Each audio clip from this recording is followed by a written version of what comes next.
I'm also going to, after what I admit is kind of a long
Hello. Hello, story seekers. Welcome. Welcome to Queer Bee Dragons. This is the first episode of our new campaign. It's not a mini campaign exactly, but it is going to be maybe 10 or 12 episodes. And I'm so excited. I'm so excited to be here as your DM. Actually, I players, we should really introduce ourselves. Just say your actual name before we start. I'm gonna go around. Yeah, whoever wants to start. Hi, I'm Halo. I'm Halo, and we're just saying our names, our regular names, and then we're going to introduce our characters. Okay, hi, I'm Halo. Hey, I'm Teebs. I'm Chris. Hello, I'm Tara. Thanks. Yeah, we're Queer Bee Dragons, and I think we have. Oh, we want to, Chris. Why don't you fill people in on our socials and stuff? Welcome to Queer Bee Dragons. Catch us every other Sunday live on Twitch, or you can catch up on our YouTube. Give us a follow on Twitter and Instagram at Queer Bee Dragons. And that's about all I know. Good enough for government work. Perf. Are y'all ready? Because here we go. Yeah. All right. I've got an opening for you all. Ready? Here we go. Beneath.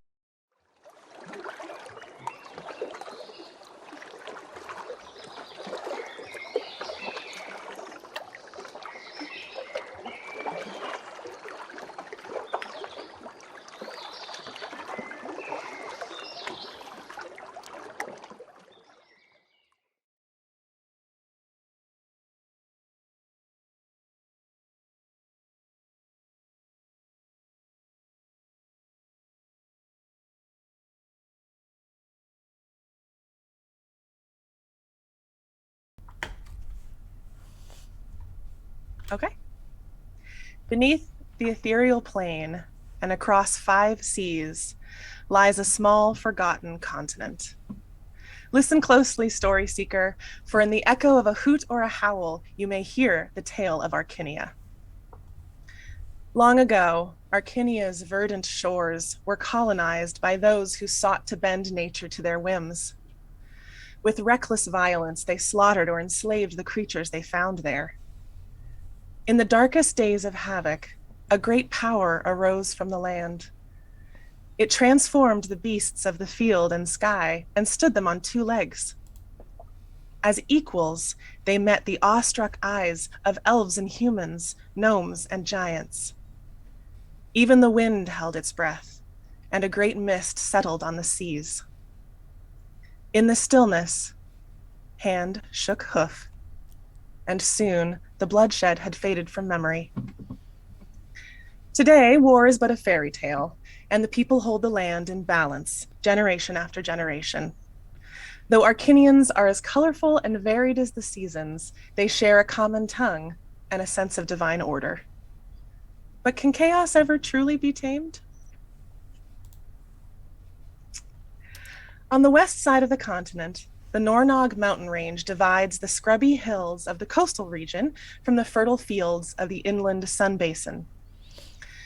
Over this range, travelers must go, and so they take the Angel's Road, an ancient trail that winds for miles through the high-altitude cliffs, forests, and lakes of the Nornogs. Today, in the early season of wane spring, the sun has not yet risen. The edges of the sky are just beginning to lighten with the promise of dawn. A single candlelight glimmers in the window of the Stork's Leg Inn, a well-known waypoint in the tiny cliffside settlement of Cloventop. Behind the building, a broad wooden deck perches, set on pylons that stretch 100 feet or more to hold it steady against the steep slope below. Far beneath that lie the cool, dark waters of Lake Wallow. Somewhere, a spring grasshopper tries an exploratory chirp. Out on the open air of the deck, 4 figures are tucked into mismatched blankets.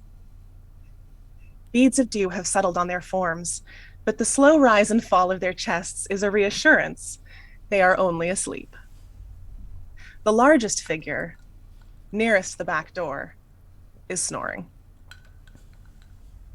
Devon. It feels good to be in your parents' home, warm and comfortable in the pre-dawn darkness. There's a blueberry pie on the windowsill from last night. Someone else took the first piece, so you feel okay about taking another. Holding your pie, you think, I want to watch the sunrise. You lift the latch on the door with sticky fingers and step outside. You're in your own backyard now.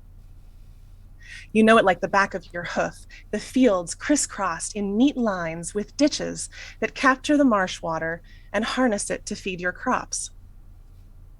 But it's different. It's so quiet.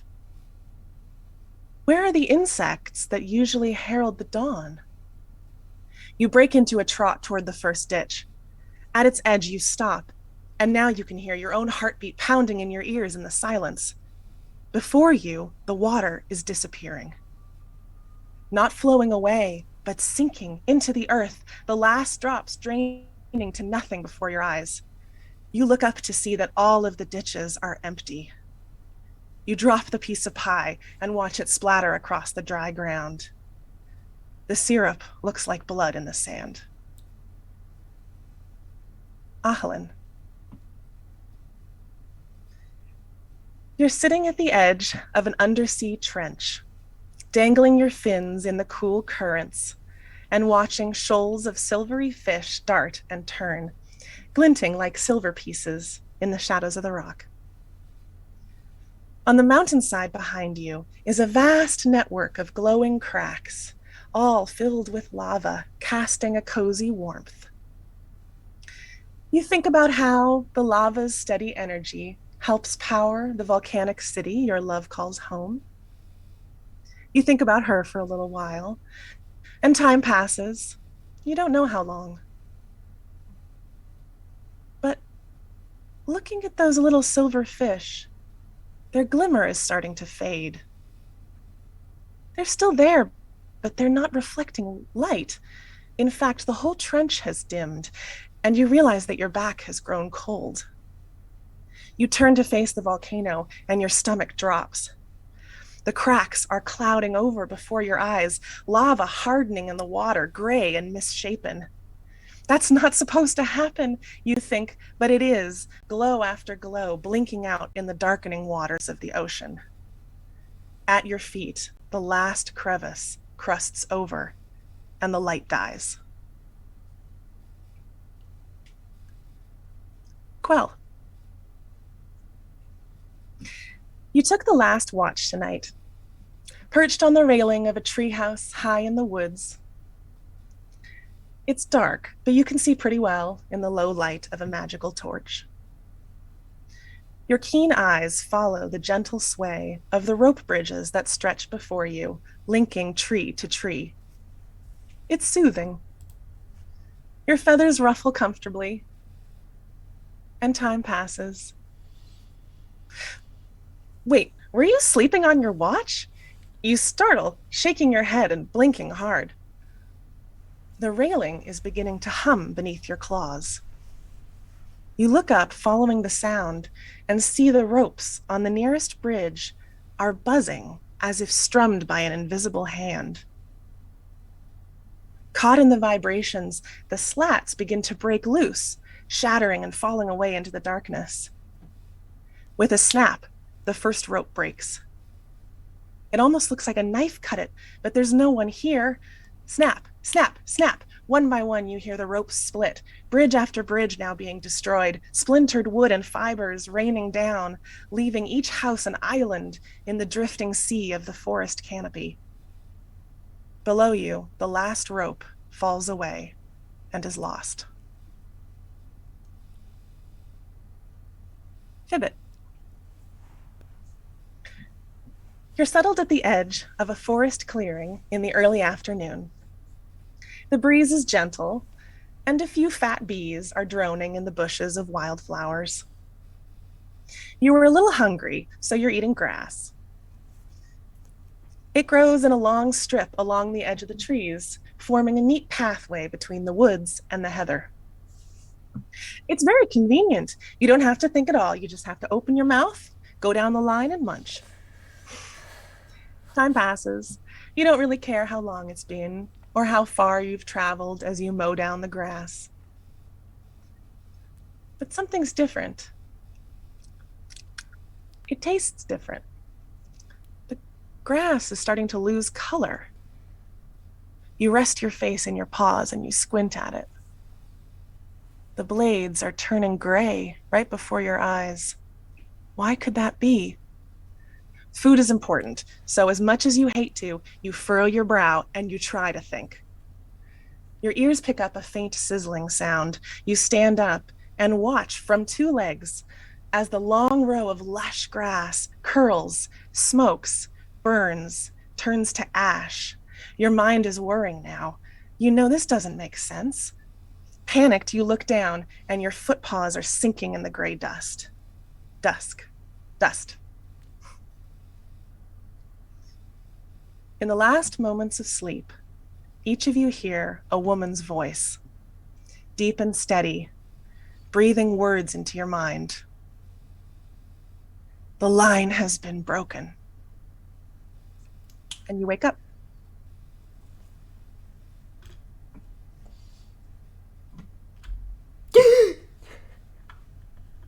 Oh, thank God. Okay. It, it,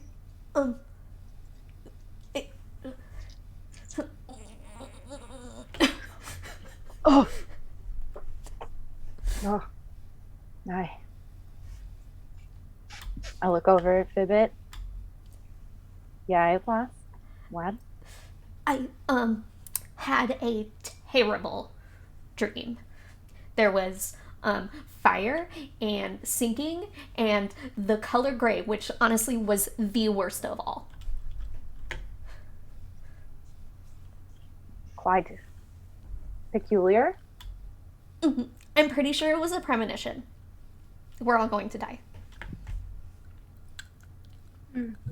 What's your deal with the color gray? Huh?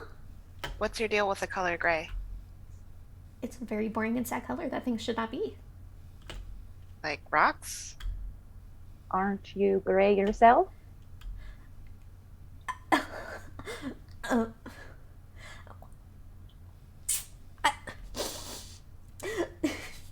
But you are far from boring, my little Fibbit. Thank you. And then he/they will pull up their very large cloak hood and like kind of bury themselves within it. It doesn't have to be a bad thing. I don't know. I also had a not great dream. The marshes, the lands that help feed my farm were drying up. The lava in my city, it was out. It doesn't do that. Yeah. Oh, the bridges connecting my home were broken. Clearly, this means we are all going to die very traumatic and slow deaths. I think what we should do is we should go back to sleep forever.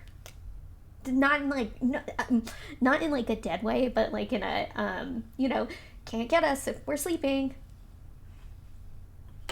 And who's gonna watch over you to make sure you make it through? Because if you're just sleeping, you're kind of really easy prey for a lot of things. But I also won't see it coming. The last year sound. But I also won't see it coming, which I think would be a lot better. The sky is beginning to get a little lighter now. It's really feeling like the sun is actually rising. Hasn't quite appeared yet, but the dark sky is turning kind of, a little more gray blue, a little more yellow on one side. And you can hear just starting inside in the main building of the inn, there's a few or a couple of low voices. You're not sure what they're saying. There's nobody else up on the deck with you. You were the only people who stayed out here last night. This was the cheap accommodations. And since the weather was nice, you figured you might as well. What are you going to do? Can I see the ocean from where we are right now? The lake. You'd have to kind of roll over and peek through the slats at the deck railings and look down. But yeah, you can see it. Sorry. How far off is the ocean from where we are in Clovendale? Like where Ahelen's from? About 200 miles. 200 miles? Okay. Yeah. You're not in the middle of the continent, but you are inland. Okay. Ahelen's just staring deeply down into the lake and then look back at Fibbit. Life always comes after death, Fibbit. Don't be frightened. And then she'll look back into the water. Maybe this is a good moment. Can you please describe your character, Ahlen? Ellen just woke up, so all of her braids are just slightly messy. Little strands of green hair that are mixed from dark green to aquamarine. And at the roots, they're actually like more of a lime green.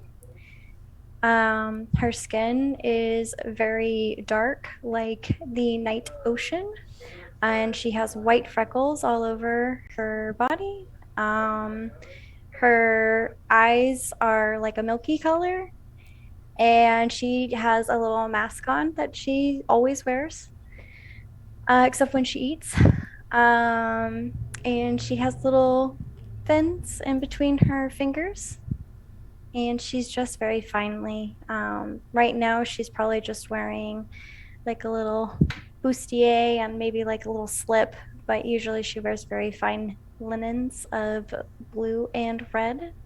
And she has some sandals, but she doesn't like to wear them.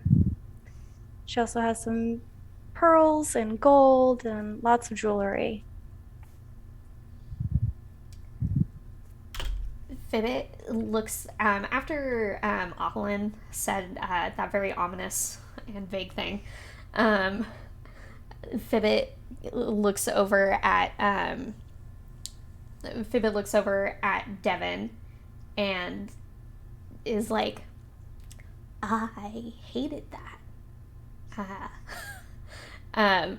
And Fibbit is an Angora rabbit, which means Angora rabbits are long-haired rabbits. So they have sandy brown fur that looks almost gray. With very long straight ears, but he's got so much fur going on the tops of his ears that they're kind of weighed down at the tips. So they kind of look like purposeful pigtails, maybe, or bunny tails, if you will.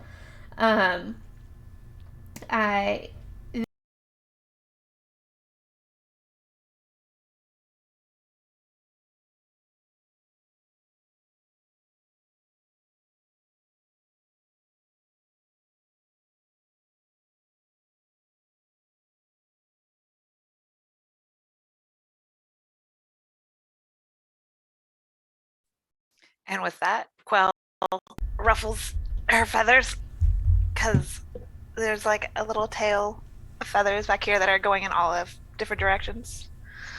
So shortly after everyone is discussing their dream, shake, and all the feathers kind of, the quirky ones kind of lie down a little bit better. They're a little less frizzy. But she has a soft gray beak, And she has a gradient of like yellow to orange to like a burnt sienna, just wearing casual clothing. She has some teal armor laid next to her bedside, with shoulder structures that also reflect feathers, um, just to kind of remind a bit of home. And then a bright, like a lime green sash that's just constantly tied around her waist, and just some comfortable little things and soft brown eyes. And she just looks back to Fibbit. Are you always that startled after dreams? Well, I mean, only the bad ones, which are always. So, I mean, if I don't have a bad dream, I'm sure I won't wake up anxious. Unless it was such a good dream that I am crushed by the weight of reality. So that could also happen. Would it help if you had actual weight on you? I Like if you already woke up with the weight of reality on you, would that help bring you back into? I mean, it would either be very good or I would wake up thinking I was being crushed after my dream. So, it's something we can try, and if I wake up screaming, then we know not to do it anymore. Okay, I could probably like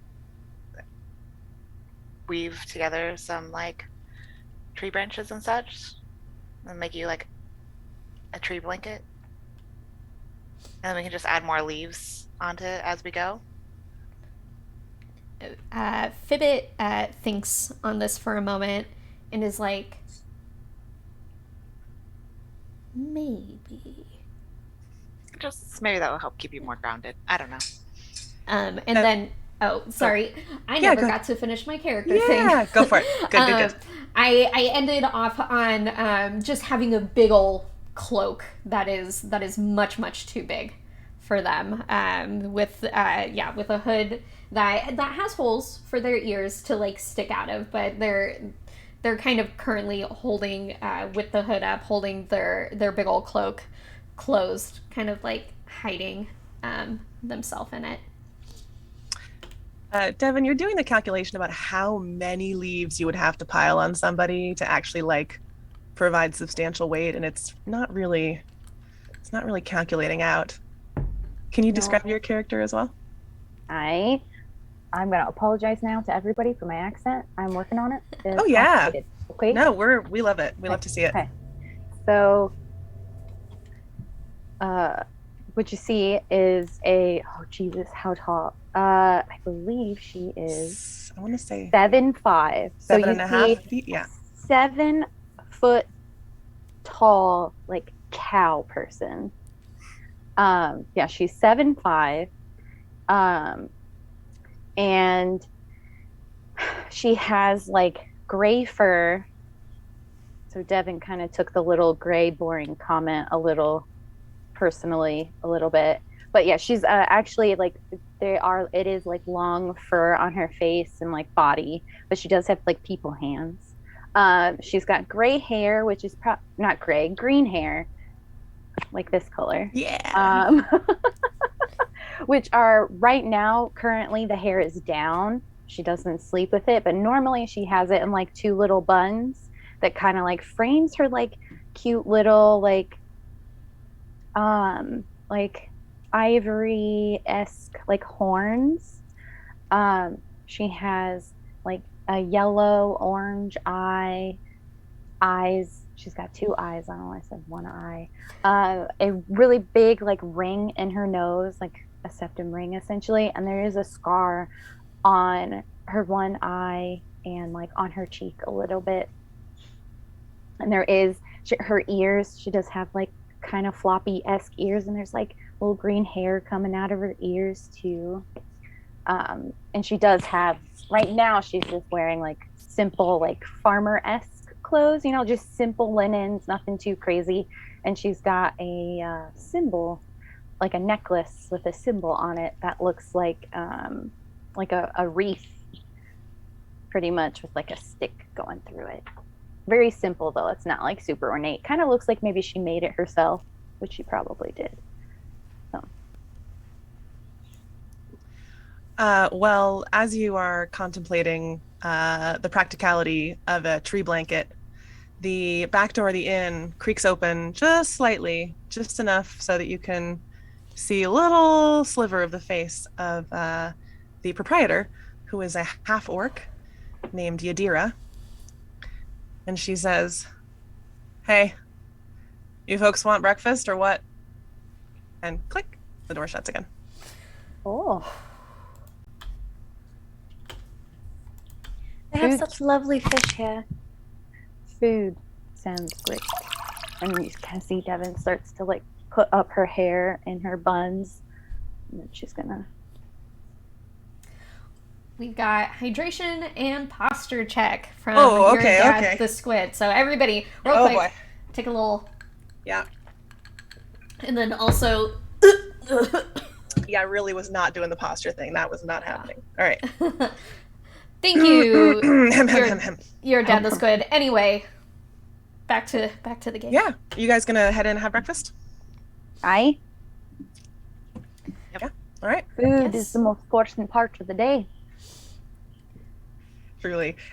We are a very food oriented group, y'all. Like, let's get that straight right out of the gate.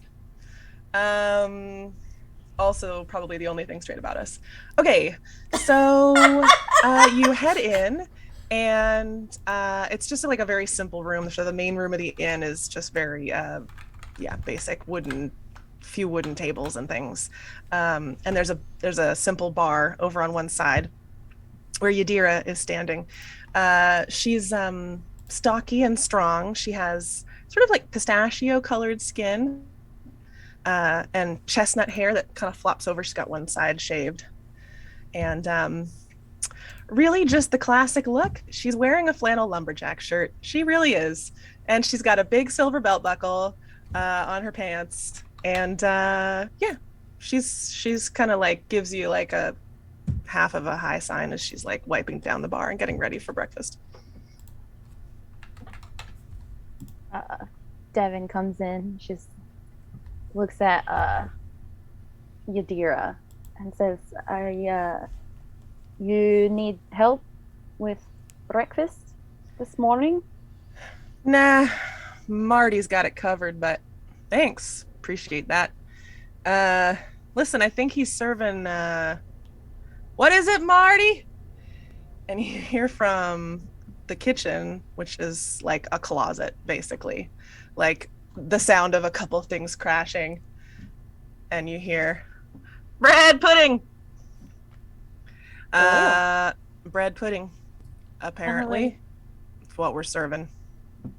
Island's face just kind of falls. Do you have any rotting or dead things that I can eat? Yeah, probably. Huh? Any fish? Yeah, probably. Hey, Marty. Got any dead fish? Yeah, The Got a few. older the better. cool. All right, we'll get you set up. Go ahead and sit down. I have a question that has been plaguing me for as long as we have known each other, Ahlin. Oh, Yadira was like expectantly looking at you like, yeah? Fibbit looks at Yadira, who is looking back at him, and immediately like shrinks back a little bit. But then realizes that they're getting closer to Ahlin, and then stops. And then anyway. Okay. Yadira busies herself setting stuff out on the bar and heads into the kitchen. When I die, are you going to consume my corpse?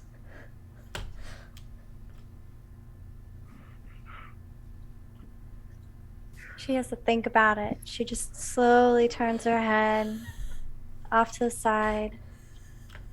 And Literally. then turns her head to the other side. And she looks down at you. I haven't thought about it. Maybe. But I don't know. Do you want me to eat you? I just remembered I have to be away. And then, yeah, Fibbit is going to, like, Fibbit, like, their ears are down. And, like, just, goodbye. And then... where are you going? Are you leaving? You will immediately run to where they think Devin went. Okay, you guys are pretty much all in the same room. Yeah. Oh, you getting a table? Yeah. Yeah. Cool. Yeah. So in a minute or two, you see someone emerge from the kitchen. He is a brown mountain goat ramkin. He's got big curling horns, just like classic look, little shaggy fur, little dirty apron on. Not too dirty, just like, just enough to show it's being used. And he comes out, sits down on the table for you. He is serving the bread pudding this morning in ramekins because he loves a good pun. And he says, all right, got bread pudding, condensed dandelion milk, grass jelly. Enjoy. Slaps the table, turns to leave. Thank you. Well, I'm gonna pick it up and sniff it. Oh, getting the fish. Just a sec. Thank you. Goes back in, comes back out with a platter.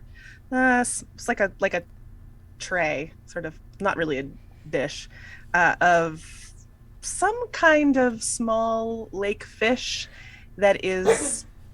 It hasn't been dead for or it hasn't been rotting for a long time, but it's like starting to turn, definitely.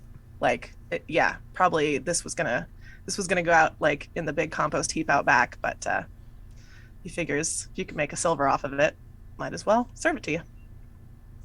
Ellen will undo the veil that covers her mouth, and you'll see like slowly, just like drool salivating off of her lips. And she has many different teeth, dark gray and black and brown, different shapes, very sharp. Some are very thin, some are a little thicker. And she just noms on those fish. Marty is not, he doesn't show a lot on his like cute little mountain goat face, but he definitely says, that's a new one. Backs up a little bit, heads back inside the kitchen. I love her so much.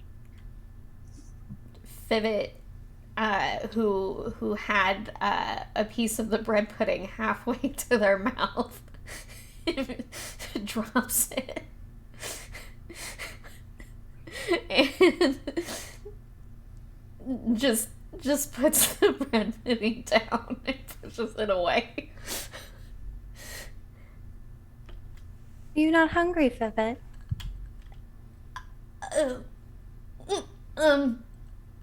I'll eat later. It's fine. I just remembered my dream. Devin reaches in her pocket and pulls out some berries and puts it in the bread pudding in front of Fibbit, and then pushes it back towards Fibbit and looks at Fibbit and says, breakfast is the most important part of the day. You need to eat. And then she'll pull out more berries and put them on top. Literally, as soon as those berries comes out, Fibbit's eyes like dilate. And you hear a very small like and then like literally as soon as your hand is like out of biting distance, like Fibbit's face is smashed in that ramekin. I mean, that's what's the point. You have really good technique, Devin. I might have to learn some things from you. Well, growing up with some siblings, you know how to get them to eat. How many siblings did you have? Oh, we talking about older or younger? Oh, all of them. Oh, I've got 2 older brothers, twins, and I have 3 younger siblings. Oh, you have such a large family. Oh, yeah. Lots of hands make work go very fast. Oh, what did you do? Oh, my family owns a farm out the ways. Actually, and then, Devin reaches in her pocket and pulls out these raspberries. We primarily make or grow these, but we do grow lots of berries. What are these, raspberries or cranberries? I have cranberries, raspberries. Did we say cranberries? Fibbit likes berries. Oh, Yeah, okay. I think it was cranberries that I had remembered, but they are all delicious. We grow lots and lots of berries for different things. Pies, sometimes. Oh my god. Sometimes we make juices and wines, and sell to the other neighbors. But mostly just grow them. You look very pretty. They're very good. You want to try one? I'm a little afraid to eat it right now. Maybe That's okay. when it's a little bit more ripe. I'll keep that in mind. Thank you. They're very good. Very good.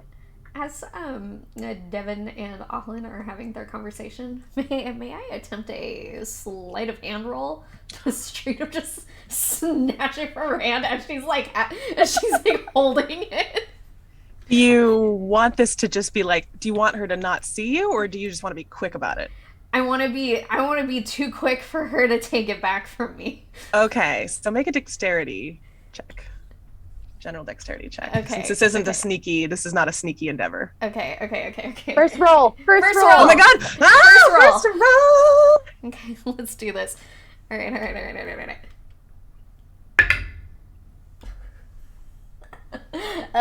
That's a 10.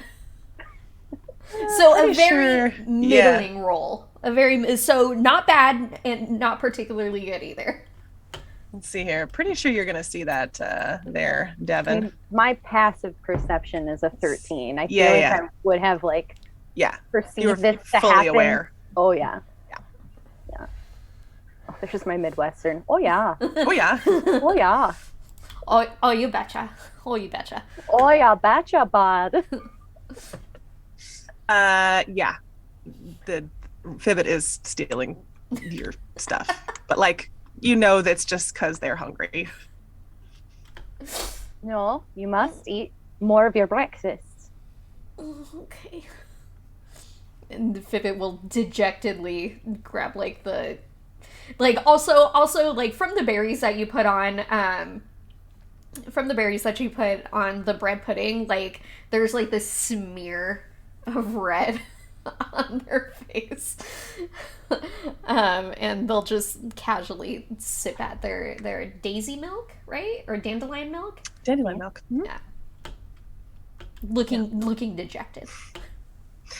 As you guys are eating, starting to finish up the last bits, and the door opens, front door of the inn. The sky is lightened now. The sun is rising for real. You can see a little sliver of it in the sky out one of the side windows.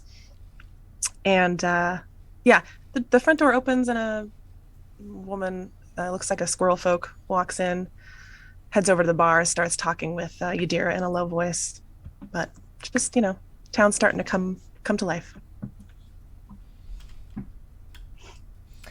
So I've had another idea about the dreams, I was thinking it could also be an evil spellcaster that is out to break our minds before consuming us.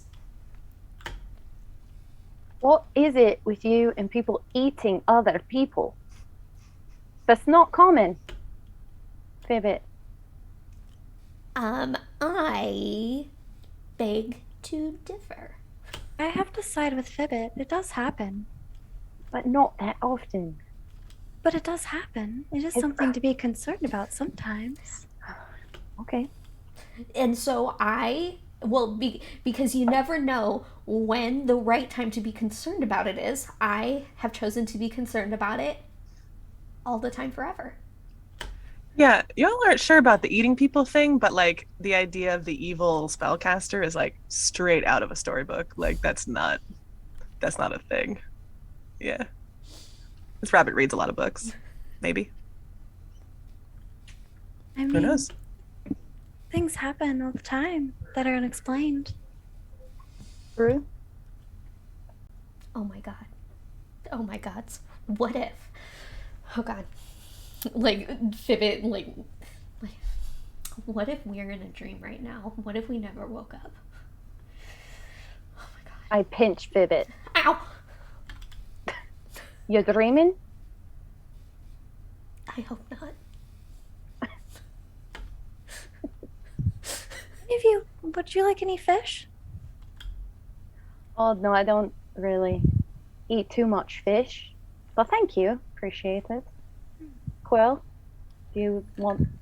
I mean, I enjoy fish. It seems I usually like mine a little bit fresher. Just kind of like looking at the fish. Yeah, you would have eaten these like 2 days ago, but Yeah, it's a little past my my stomach. I have some nuts if you want to sprinkle some nuts on it. No, Oh. thank you. I might break a tooth. They're do not like really good your for breaking teeth. things. Oh, thank you. I've like, yeah, your beak is great. And she's also admiring Alan's like wonderful teeth. They're quite nice, both of you. Thank Don't you. see that much around my area, but Do you Hello? carry your wine with you? You had. I might have a little bit. And I'll pull out like a little wine. I have like two. I've got one for water because I'm responsible, but I also do have a little bit of wine. And yeah, I'll just pass you over the wine pouch. Very happily take it. This one is this particular wine is our blueberry. We're testing it out, so we get to be the testers. The family's the testers first before we decide to sell. So let me know what you think. as you're taking a sip of it, Quell, you overhear the squirrel folk at the bar raise her voice just a little more and say, "Well, look, I know you think I'm overreacting, but it's just not like him, that's all." And Yadira like tries to shush her, like you're not sure what she's saying. They go quiet again.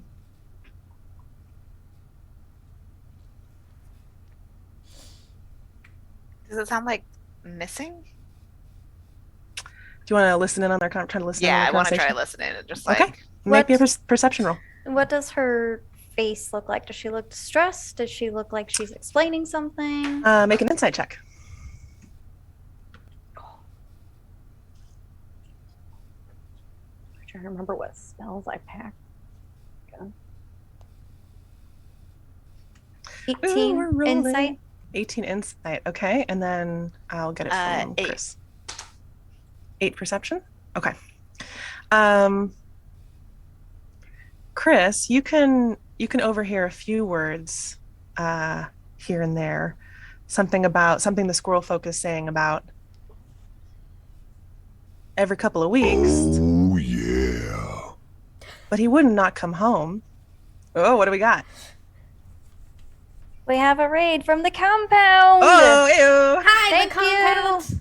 Hello, Thank you. everyone! Hello. Ew, And ew, welcome. ew. Welcome to the first episode. Oh my gosh. This is our first episode of our new campaign, The Compound. Thank you for bringing your awesome community over to us. Um, to Woo-hoo. anybody in our chat watching the compound, maybe, or well, watching us, why don't you just go ahead and go give the compound a follow? Mhm. Be a friend. Be a friend. Let's support other communities. So, oh, Woohoo. Awesome. Welcome, guys. thanks, Um, friends. yeah, so we're just continuing our story here. Quell, yeah, you can hear a few words here and there. You can hear something about just not like him, that's all, she says again. Um, something about the woods, maybe? The woods. And late last night, uh, Ahlin, your insight with an 18 insight check, you can see she's this squirrel folk woman is trying to hold it together, but she's starting to panic. And Yadira is like only semi-invested, but clearly like has been cornered and is like not sure what to do.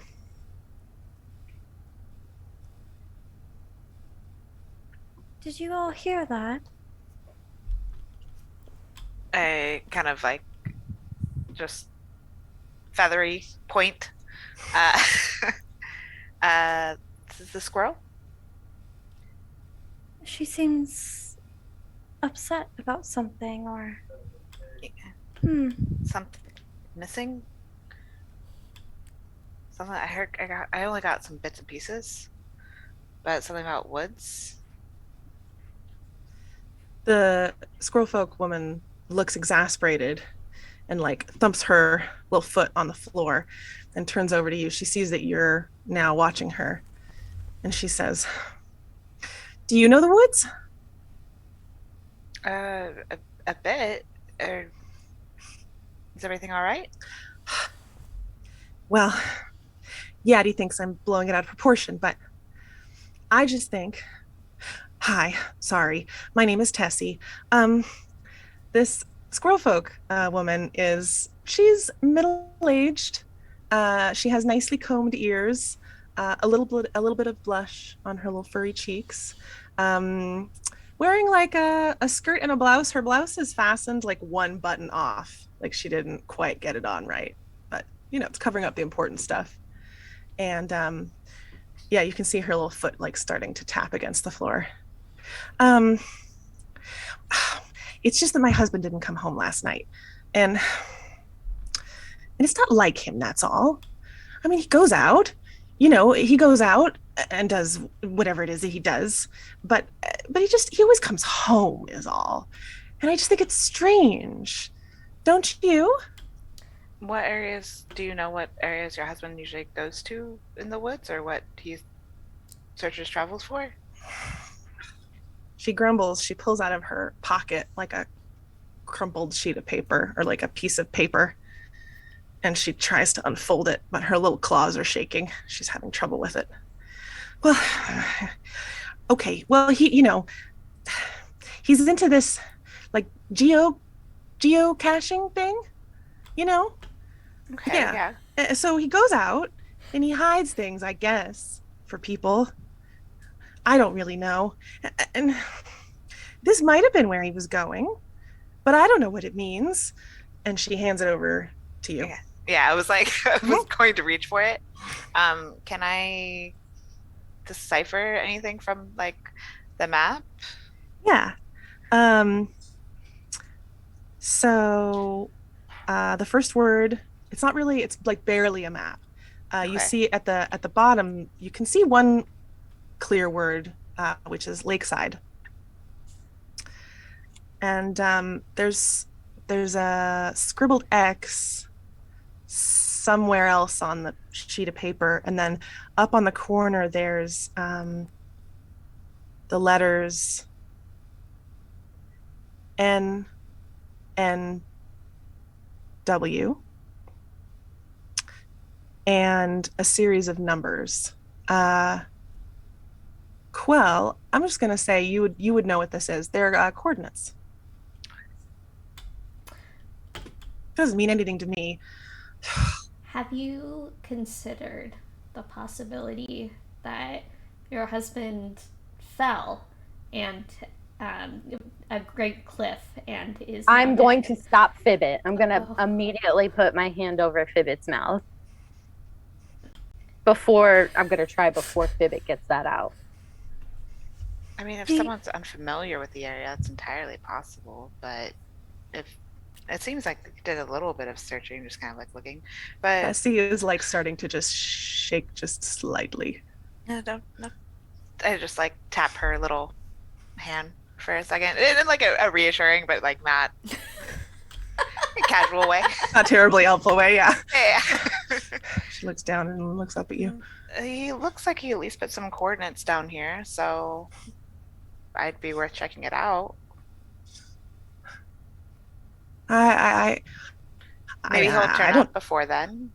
Maybe just, spent the night out if he realized it was a little bit too far off. She turns, interrupting you, slams open the door of the inn, and hollers, "Ushi!" Slams the door again. No, he's not back. I will walk over towards her and make sure before I head over there, make sure my veil is back in place. And I will just lightly touch her hand if she lets me. She does. She is mesmerized by the little glowing light above your face. Like she's My little tendril. you're a little, yeah, little. She's starting to like space out at it. There. Do you need help finding him? What? Yes. Please. Please, will you help? She's no good. And Yadira has just like leaned all the way back against the wall and is just looking exhausted. I will look at the rest of the group. Yeah. You're familiar with the woods, right, Quill? Yeah, Maybe we there's some can- coordinates here, so we can probably check there first and then search around. The map wise, does it have like landmarks like to kind of like tell areas, or is it kind of just like the coordinate? I'm just like wondering how rough of it's a like sketch this it's is. real rough. Okay. There's like a wobble line near where it says Lakeside. Like that seems like, oh, that's helpful. But like you think there's like some kind of scratches at the top that actually look like they might have just been made with a claw.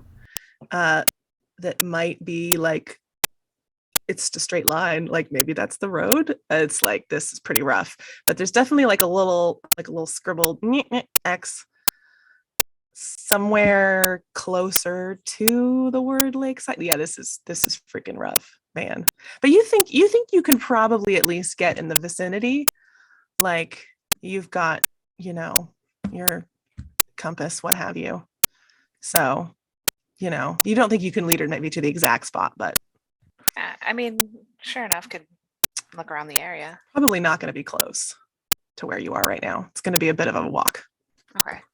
And the lake is travel. Yeah, down that steep slope, about 300 feet down. Okay. Tessie, what was your husband's name? I didn't quite catch it. It's Ushi. Ushi. Mm-hmm. I told him he'd get in trouble one of these days, going off on his own like that. Do you know any of the areas that he normally goes? Or does he just leave the house and then come back later? Yeah, it's like more like that, Okay. There's plenty to do at home. It's a mess. I'm always working on it.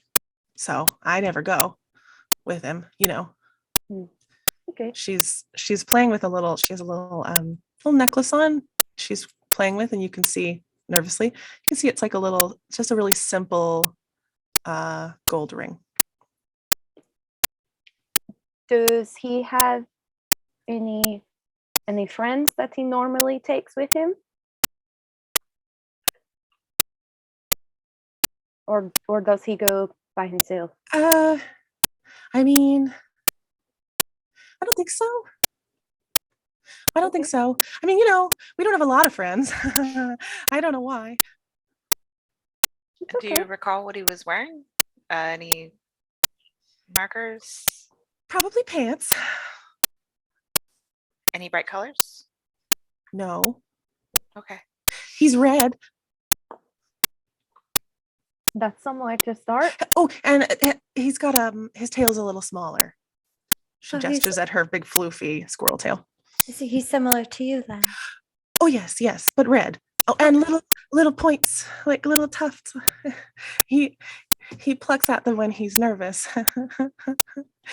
Bless her heart. GM, have I had any clients that have talked about geocaching and what kind of business it is? That's a good question. Make me a check of some kind. I would say either I would say probably intelligence, honestly. See if you can remember what you've heard. I know. Sorry, baby. Oh, I can't recall. I rolled a 2. Oh, yeah. You're not sure. There might be a kind of a clam called a geo something. It's probably really tasty too. Yeah. Well, we'll certainly try to find him for you, Ushi. Okay. Now.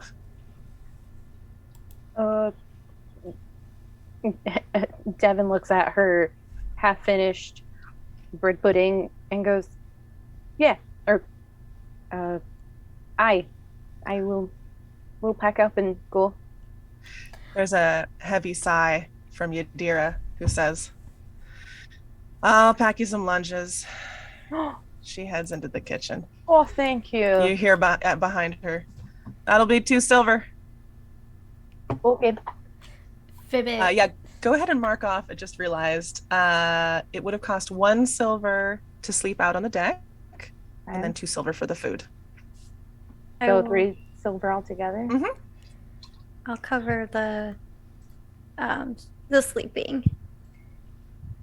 I can get. Oh, that's nice of you. Look at you guys, just met and already you're looking out for each other. I'm so proud. Fibbit's gonna kind of grab Devin's arm a little bit and be like, do we have to? Because, like, what if he got eaten by a big monster and that big monster tries to eat us and then we die and then there's nothing and then, we and then Evan, you look up and Tessie's eyes, like you can see the whites of them all the way around. She overheard. Fibbit, love. You have got to be careful around what you say around people. Strangers in particular. It was her fault for listening. But also, look how sad and anxious she is. Going to take her hand and just kind of lead her away from the conversation. Okay. Yeah, she wants to go outside. She kind of leads you outside. Okay. Yeah. Go ahead. She's looking for help. You're telling me that you don't want to help this young lass. If you were in distress, wouldn't you want help? And then, like, Devin kind of, like, really looks at Fibbit because of their past and how they met. Fine. It will be fine. I've got your back and your front and both your sides. Promise? Promise. Okay. She kind of, like, holds out, like, her giant ass pinky to, like... Fibbit pokes the tip of her fingy. That's okay. We could do that. Yeah. Yadira plops a little parcel into each of your outstretched hands. All right, there you go. gives Quell gives you 2 packets and says, you'll probably figure out which one's for her, gesturing outside. It's the smelly one. All right, good luck or whatever. No, really, good luck. Okay. Thank you. See you later. Okay, bye. We appreciate the food. Yeah. Oh, yeah. Yeah. Anytime you got money, we got food. Good. Gives you the lesbian salute. And as you guys step outside, I think we should take a quick break. Break Sounds time. good. Break Okay, time. we'll just be back in. What are we doing? Like 5? Yeah, 10 5 minutes? to 10 minutes. Okay. So we will be Cool. back soon. We'll see you folks in a bit. Thank you guys for being with us. Yeah! We'll be right back. 1 second. We will.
Godfrey, who do you think you are?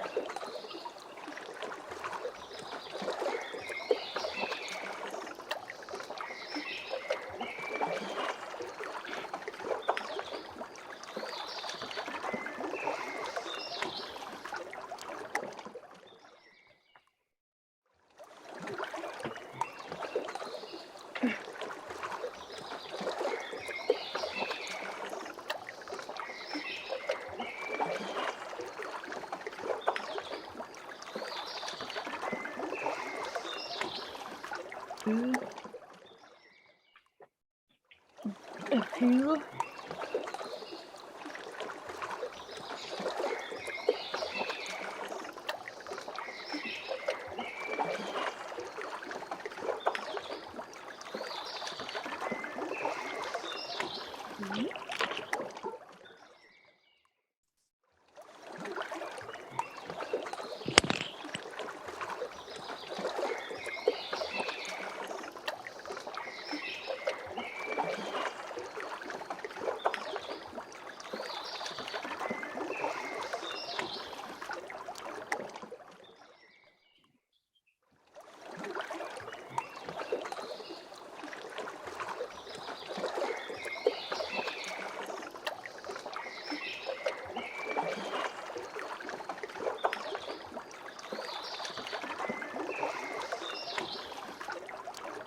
Welcome back. Hi, everybody. Welcome back to Queer Bee Dragons. We are in the middle of our first episode of our brand new campaign. I am Roxana Meta. Oh my God, I never said that. I am Roxana Meta, and I mean, you guys introduce yourselves. I will be your DM today. Ho ho. We are playing Arkinia, the Elements of Surprise, and I am very excited to get into the story with y'all. Chris, you got some stuff to say? Yeah, so welcome to Queer Bee Dragons, to our very first streaming of this. You can catch us every other Sunday on Twitch or catch up on our YouTube. Feel free to give us a follow on Twitter or Instagram at Queer Bee Dragons. Oh, and TikTok. Oh, and TikTok, because that's a thing. We got all the things. Why not? Go big or go home, y'all. All right. As you all exit the Stork's Leg Inn, you've got your little packs of food in your various pouches, and Tessie is leading you down the road. There's a few buildings that you're passing. It's still pretty early in the morning, maybe like 7 a.m. by now. There's kind of little grasshoppers and crickets and things buzzing just a little bit in the foliage. Quell, you know that in the summertime it's going to be a lot louder around here, but for now, you get little friendly little buzzes here and there. And Tessie takes you the opposite direction from where you had come from. So she's continuing in the same direction that you guys were going. So you haven't seen this stretch of road yet. You all came to Cloventop from the east, and she is taking you heading west along the road. Yeah, you pass a few little houses. There's not really much in this town. There's a general store, there's a bakery, there's you're hearing loud like banging metal noises from one building that must be a blacksmith. And that's kind of about it. Yeah, a few little houses. And you can see some of them are kind of hidden up in the trees too. It's a pretty ramshackle little establishment, but it's the only settlement on a long stretch of the Angels Road. So it's still well known, despite not having much money or resources. Tessie leads you to one of several paths. Ahlin, you know of a couple of paths that lead down towards the lake from here. You can't just, well, you could just head down anywhere along the cliffside because it's very steep. It's not like a straight shot to the lake, but it's really, really steep. There's lots of rocks and foliage and gnarled trees and heavy grasses and spots here and there. And so you know that there's a couple of particular paths. She takes you in the general direction of one of them, but at the edge of the road, she kind of stops and looks back at Quell and shrugs. You think this is probably the correct direction, more or less? You're gonna need to maybe get down into the sort of like lakeside area before you're sure, but like you probably should do that. You probably should get down there first. But have we considered that this is a trap? Seems like a little odd trap, especially since we outnumber. Well, but that's what I was saying. Because, like, what if they took one guy because they knew a bunch of people would go looking for him, and then there's like 100 guys waiting to take us and then roast us over a spit? I can fly away pretty easily, so I don't know. Are you trying to hide this conversation from Tessie at all, or no? I'm just slightly entertained, like seeing this. Like, I'm not in like a serious manner. Just like I think you're talking to like your younger sibling, where they're just like, blah, blah, blah, what if? like, yeah. I think Fibbit is like saying it kind of like doing it in like a kind of a shrill whisper, but not in a I am talking quietly for your feelings kind of way. It's more of a I'm talking quietly to exclude you from the conversation. Right. That's what I was wondering. Yeah. Okay, let me see if she can hear you. She cannot hear you. She seems to be just peering over the edge of the lake below. It's a very, very large lake. There is a little island at one side of it, sort of near-ish the northwest corner. And you recall that the one of the people who ambushed you yesterday on the road, just as when you all met, just before you were coming into town, Kina had mentioned the island and a house, but you can't see it from here. I look over to Tessie. So this is usually where you would depart, yeah?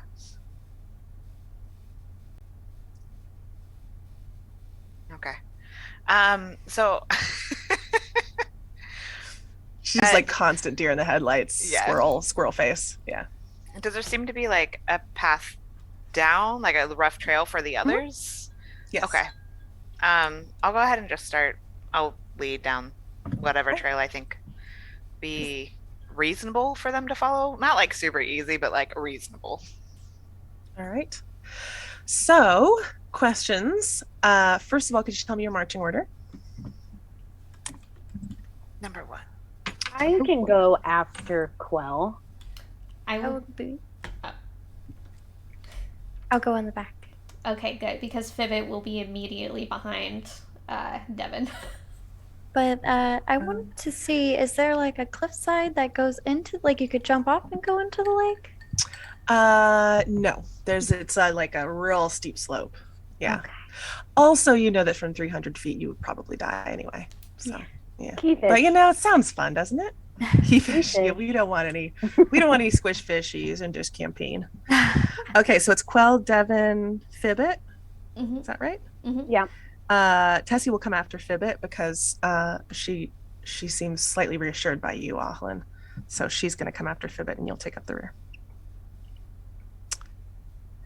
Also, can you tell me if you were trying to be quiet at all or if you're just heading down the slope? I assume just heading down the slope. There's no, Yeah, there's I don't see a immediate hole. danger Mhm. that you can see. Yeah. I know, look how casually I said that. And my other question would be, can you please all make me just general dexterity checks as you guys go ahead and head down the cliffside? Oh, I get to roll. Roll. Oh, good. I put ice in my drink so that I have maximum loud. Yes. Sorry. Oh, it's not bad. For me, that's not bad. It's a regular dex check. Okay? Mm-hmm. 17. 11. Mm-hmm. 3. Oh, baby. Oh, and let me roll for Tessie too. Oh, baby. Uh-huh. Fibsy? 7. 7. This does not bode well. You guys are doing great. So, I mean, you're also level 3, so we're not setting the bar super high here. You head down the trail. It's going to take you probably the better part of like at least 2 hours to get down near the lakeside. You're picking your way down the slope. You've been going for about half an hour when you come around like a large boulder where the path kind of seems to like it looks like it's crumbled, part of it's crumbled away, and it's going to be harder to pick your way down around to where the path starts up again. You guys are all doing pretty well until Tessie, who rolled a natural 1. Christ. And who has been, honestly, I mean, she's not a young squirrel, and she seems a little scatterbrained. And you would have expected that maybe some people might expect that maybe she was not very good at this, but she's actually been very sure-footed. Her little claws, she's not wearing shoes, her little claws like keeping her real steady and nimble on the trail. But she just puts one foot wrong, man, on a little loose patch of gravel, and like yeet, she goes yeet, and her feet slide out from under her, and she slams down to her bottom, and she starts sliding down the hill, grabbing Ahlin, who rolled a 3. And you two tumble sideways, and you guys are both like down the, like there's like now like little crumbles of like loose rock and shale Quell, Devin, and Fibbit, you see them go by on your right. Oh god. I don't always recommend that route. You get like a little Doppler effect. I was gonna see if I could reach out and like grab them, but Give it a try. What are we gonna call that? What are we gonna call that? I guess I was gonna like strong arm it, like just yeah, step in athletics. front of them. Athletics. Mm-hmm. Ooh, good. Okay, mod 20. I rolled a 17, and I have a plus 3. Oh no, 2. I'm sorry, 19 plus Very 2 for nice. athletics. You plant your hooves in the. You have hooves in your feet, Yep. right? Yeah. You plant your hooves into the gravel and brace yourself, and you manage to grab Ahlin's arm as she goes by, and the whole like little chain of them like stops, and you hear from the end Tessie go "Ugh!"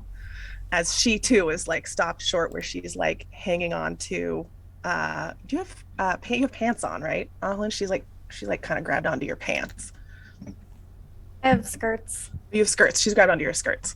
Okay. So yeah, you're like forming a little chain now, sort of like in this like it's not a again, like not a direct drop off, but if anybody was to let go, y'all would keep falling. Yeah. I'm gonna try and like pull them to their feet. Make me a strength. Holding on. Make me a strength check. Ahlin, you're good. You're in the middle. I'm gonna have Tessie make a strength check too, though. May I assist? Sure. What do you want to do? I guess I'm gonna be pulling on like Devin. Like I'll be grabbing Devin by like the waist and pulling Devin back as she's like trying to pull him up. Okay, go ahead and take advantage, Devin. Okay, thank you. Oh nope, don't want that. Do not want that one. My first roll is a 15. Athletics. So 17. Okay, nice. All right, with Fibbit's help, a little paws wrapped around your waist, you manage to heave Ahlin upright. Tessie comes with. She did not roll real well on her little strength check, so she's not able to get herself upright. Instead, you've now like dragged her like sideways, like up the gravel and rocks, and her little fur on her face is like starting to scrape off, and she gets back onto the trail. You are able to again like kind of plant your hooves and like make your way to where the trail starts up again, and she just sits. She can't get up at this point. She just sits with picking little bits of gravel out of her fur and going, "Oh, silly me." Sorry, love, about that. And I'll try to. Oh God, please don't take Yeah, she took 3 points of damage from that. Oh no. She probably doesn't look great. Yeah, it looked it's some real like road rash happening, rock burn. Yeah. She's got a few like bare patches now on her arms too, where the fur rubbed off entirely. I'll squat down next to her and gently pat the gravel burns and do I'll say something in my native language, and she will be healed for 4 points. Is there any visual effect that comes along with the healing? Like anything come from your hands or anything like that? Or is it a very quiet, subtle process? It would be like a very warm light, but a warm light, but a cool color. Like a blue-ish color.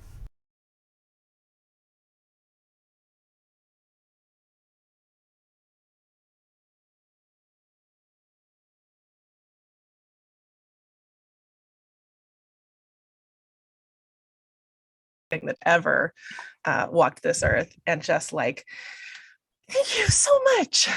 Do you feel that better? was silly of me, just silly. Yes, thank you. She can see the skin has all healed up. Her skin needs some time for the fur to grow back, but she gets up. You guys continue down the trail. Is there anything else you want to do while you're walking? Anything you want to talk about, look out for?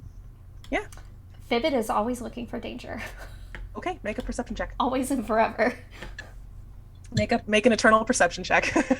Thank you. I'm going to hold out, like keep my hand out, just in case Tessie takes another tumble. So this time I can try to help her out more so than being tugged with her. She just takes that as an invitation to hold your hand. So Okay. she holds your hand. Okay. It's warm and furry and a little clammy. Like she's nervous, sweaty. That's perfect. I love Yeah. clammy. Oh, perfect for you. You two are a little clammy. Fibbit, what'd you roll? Oops, we lost your audio, my dear. 14. I see the lips forming a 14. Okay. Un momento, por favor. I'm pondering what you see. A 14. Mm-hmm. Yeah, you are keeping a sharp, paranoid eye out, and the woods are pretty calm. It's now maybe 9 o'clock in the morning, maybe by now, and the sun is warm. The leaves are rustling in the gentle breeze, and you really haven't seen anything suspicious, which is momentarily comforting. You know it probably won't last because nothing good ever lasts, but for now, yeah, you can't see anything moving down by the lake, nothing on the island, nothing near you. Every second, every peaceful second that ticks by is one more second closer to something terrible happening. To the other shoe dropping. Exactly. Alrighty. All right. So yeah, unless there's anything else in particular you want to do or talk about, it's going to be probably another hour or so travel down the trail. Nope, I don't see anything. I think I would just be calling out, like, oh, watch your foot here, grab this branch here, like kind of helping scout people down the hill. I'm just tracking along up ahead, just paying attention. Okay, make me a perception check as well, please, Quell. Okay.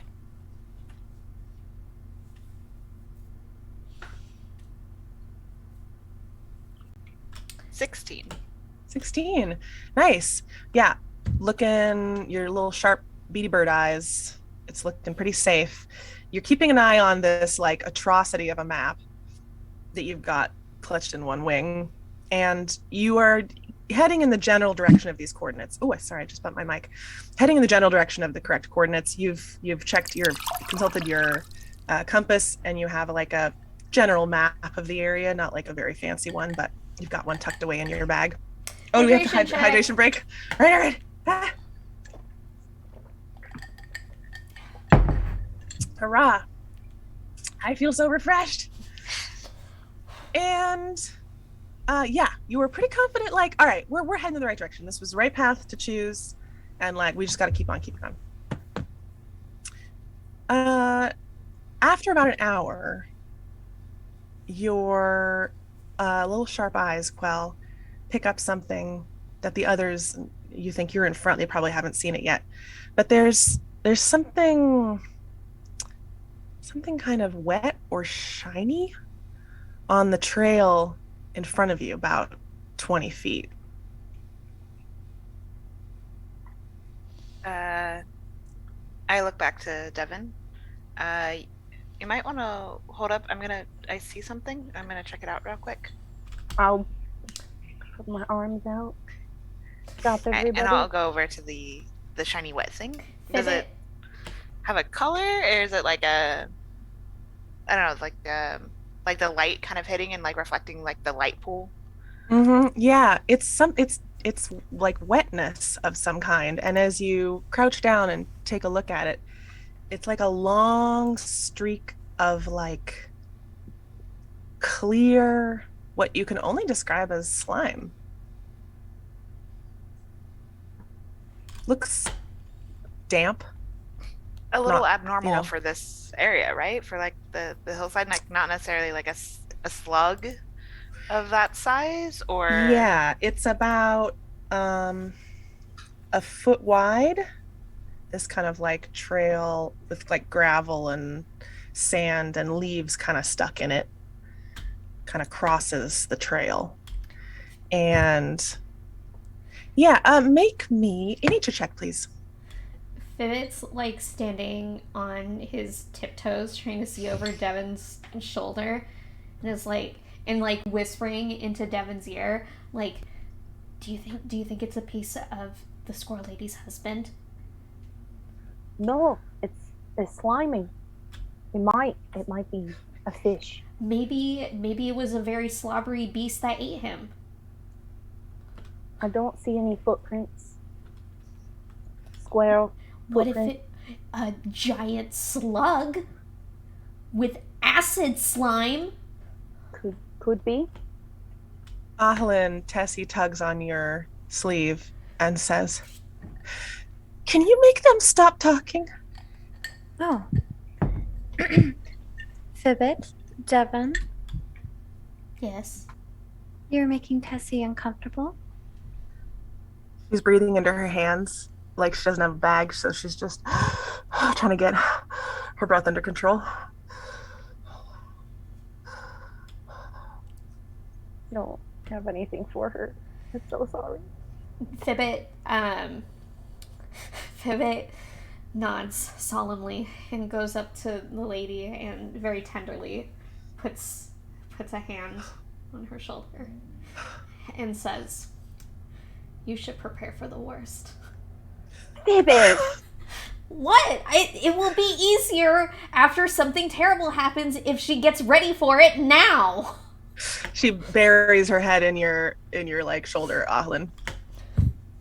Fibbit, come here. I'll just hold Okay. her Okay. and rub her back.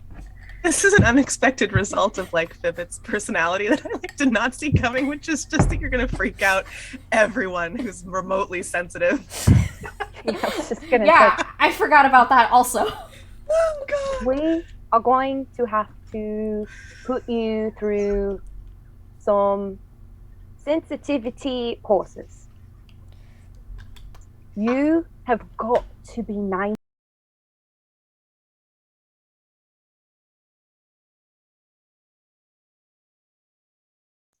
Oh, Mike, it's okay. Ahlin, you're a little damp. She's probably crying. Oh. Tara, can you repeat what you said, please? Oh, yeah. Devin gets like kind of like really tall and extremely stern, and she looks at you with a very serious face. And she's like, "You have got to be more sensitive to people. We are going to put you through some sensitivity courses because you have got to be nicer. I know that you think all terrible things are going to happen, which potentially there could be, but this woman is already freaking out and you need to be nicer. Or at least quieter. You can tell me, but yeah, she is freaking out and we are trying to help her. I've been trying to just talk to you. It's not my fault that she is really good at hearing everything I say. You're just getting like surround sound like Wibbles now, just like like two creatures. So you are going to stand in front of me, and if you are going to say something about the situation, just tap me and I will lean down and you will whisper it to me. Okay? Okay. Because this lady is not happy. You've got to be nicer. Okay. Quell, what did you roll? I rolled a 17. I'm just trying to block out all other conversation. Nice. Nice. Yeah, no, you are focused. This is like you're in your element, man. You're gonna track something. You have seen smaller trails like this before from slugs and snails.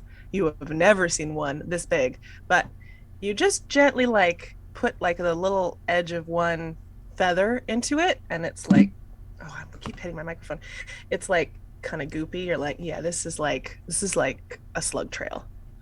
And you with a 17 can tell that it is heading west. So it's heading to your right.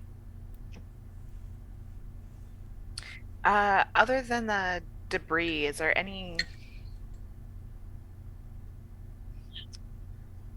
red fur pattern at all in it? Like, Not that you can see. It's Okay. just really like kind of gross. And like, yeah, this doesn't seem right. Yeah, this is it an shouldn't abnormal. be. Yeah, it's abnormal. Shouldn't be this big. Like, what happened? What's happening down here?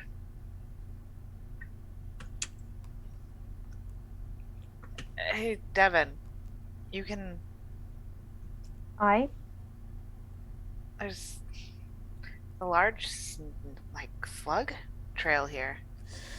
I told I don't. you. It's a little odd. I don't know how much you are all familiar with it, but like, this is a lot larger than what usually see. Anybody who wants to can make me a nature check. I'm proficient.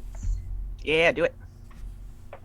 When all this is going down, Anglin is trying to distract Tessie with a little mana ray in her hand that's making little like tricks. It's just very small. Just Like a trying little illusion or a little sculpture, a little something, a little to magical. yeah, Oh. just to keep Tessie occupied and something different. It's working. Yeah, you got the right tactic for her little squirrel self. Squirrel brain. Squirrel I got brain. a mod 17. Lovely. Anybody else? I got a 15. Okay, nice. I would say that Devin, because you are proficient, you're the one who recalls in some of the things you've read about the deeper, like the depths of the sort of wildernesses in Arkinia. There are monstrosities of things like insects, snails, and the like that hide away from people for the most part. You know that you believe that those do exist. You've never seen one, but you've seen some little drawings in books of like to scale, like this is a like large slug and like here's a person like next to it. Yeah, So you remember that judging by, page. well, I mean, working on the farm, we kind of have to prepare ourselves for those kinds of insects True. and stuff like that. So True. yeah, I would have Luckily, yeah, definitely never. not this big though, but No. yeah. Yeah, So but you're pretty sure it's possible.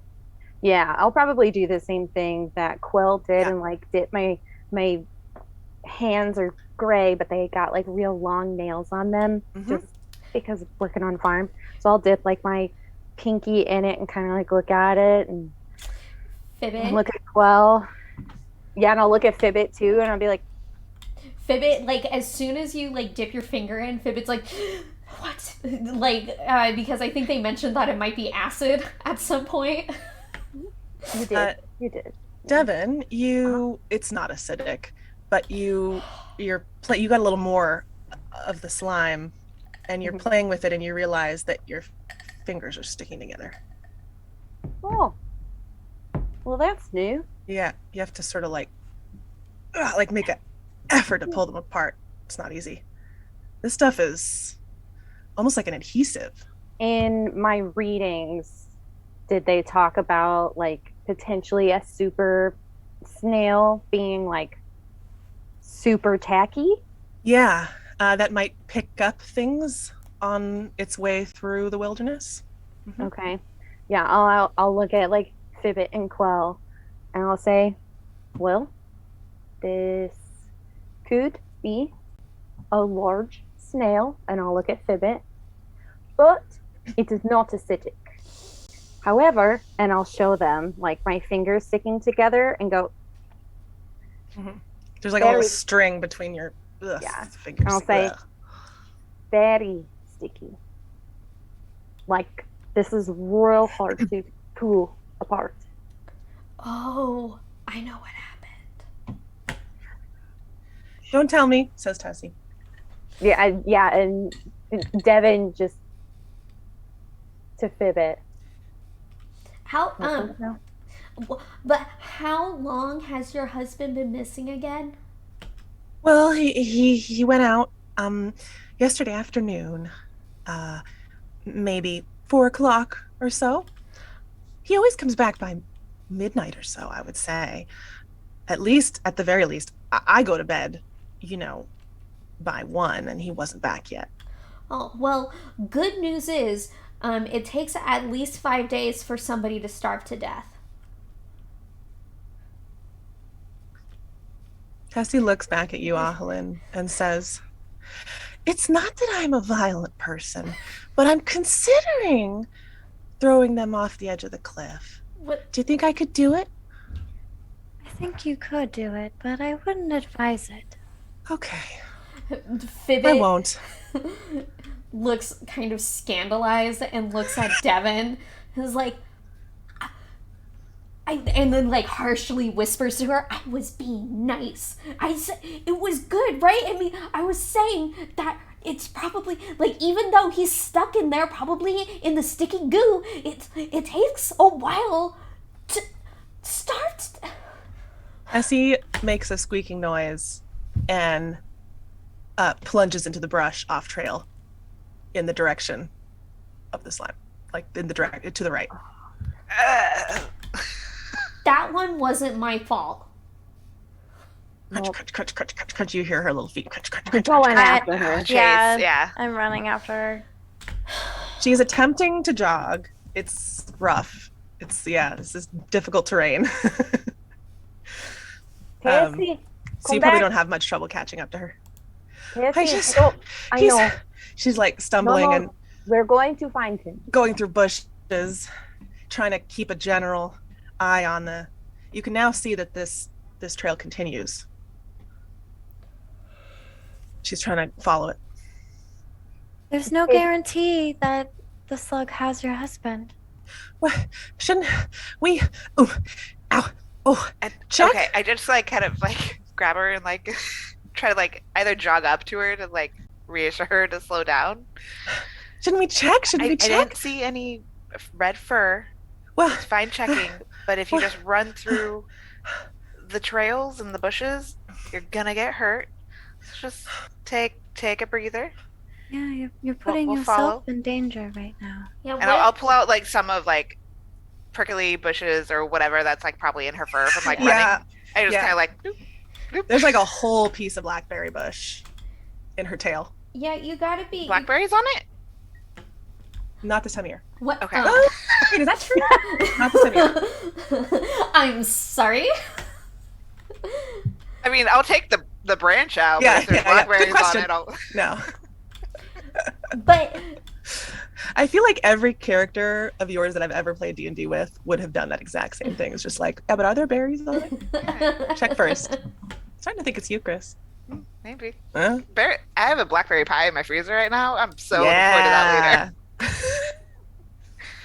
Yeah, it's going to take a while to untangle this from her tail. So, yeah. It's maybe futile for you now. don't really but- want to leave like a trail of blood because then like it's like really. You just got to be careful. Okay, but Well, okay. where do these coordinates lead? Maybe we should head that way. Yeah. She shakes her head. Well, yeah, you this direction's as good as any. You're starting to get close to the area and it's less clear now, but like, yeah, might as well. I mean, Not the other direction. I kind of whisper to Devin, "This map's really not the best, and like, it really amateur. So like, this might be the best kind of situation." I just kind of like show Devin the map. Like, I don't know how familiar you are with these, but like, I do have a pretty good survival. Okay, go ahead and there's make me a skill to survival be check. had. Oh, okay. I'm not proficient in it, but I do have pretty Okay, good survival. go for it.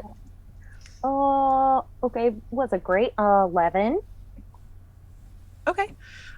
You think Quell is correct in her assessment of this extremely mediocre map. This was clearly not like written to help anybody else. It was just like his personal notes. Yeah. Yeah. Tessie reaches up and tries to take it from your hand, Quell. If you let her, she'll Oh.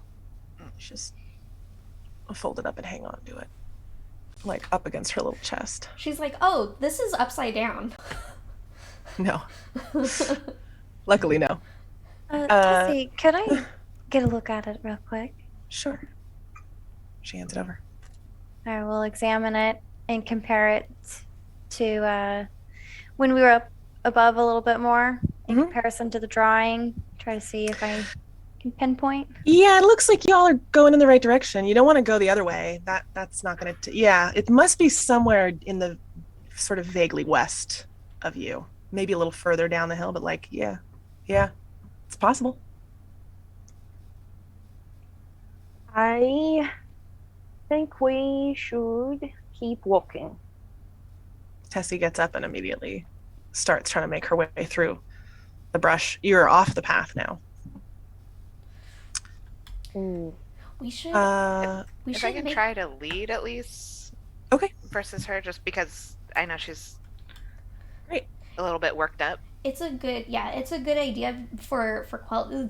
Fibbit whispers to Devin.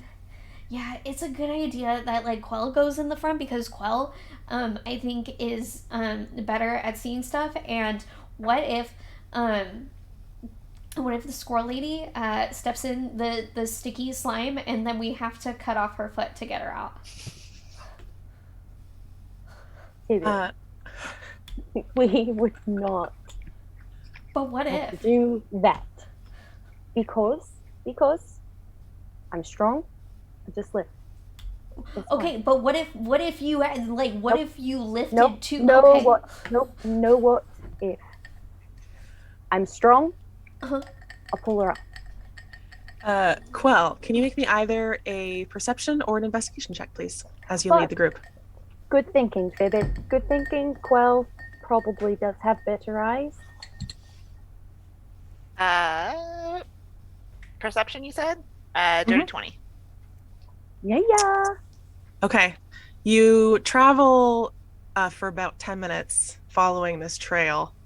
And Quell, you're doing pretty well. You're making pretty good time. You're a little bit ahead of the group. And you start to hear something up ahead, muffled, sort of on the hillside. Sounds like a crunching, like a heavy crunching sort of noise. And you pinpoint the direction of it, and you can see that there's a large shape,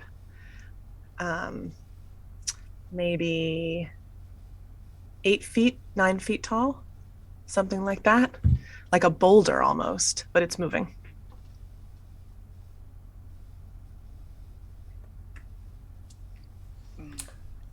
I don't usually want to sneak up on. Well, I mean, sneaking up on something while eating, I guess, is a little bit better. Is there, like you said, on the hillside? Is there a way to like sneak around to it? Sure. Okay. Make me a stealth check if you want to do that. Cool. I'm just gonna gesture to Devin and the group and just be like, "Hold on, just wait here. I'll be back." Alrighty.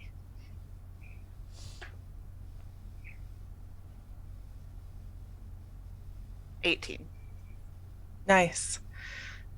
With your practiced little claws, you pick your way, making very little sound. No leaves breaking, no twigs snapping around to get a better. You're trying to get a better vantage point from. Yeah, trying to little higher up. see what it is and. Yeah. It's munching den. Yeah, as you peek around the bushes, you come around a particularly large, like fallen tree, and you see a second shape as well, and it's moving.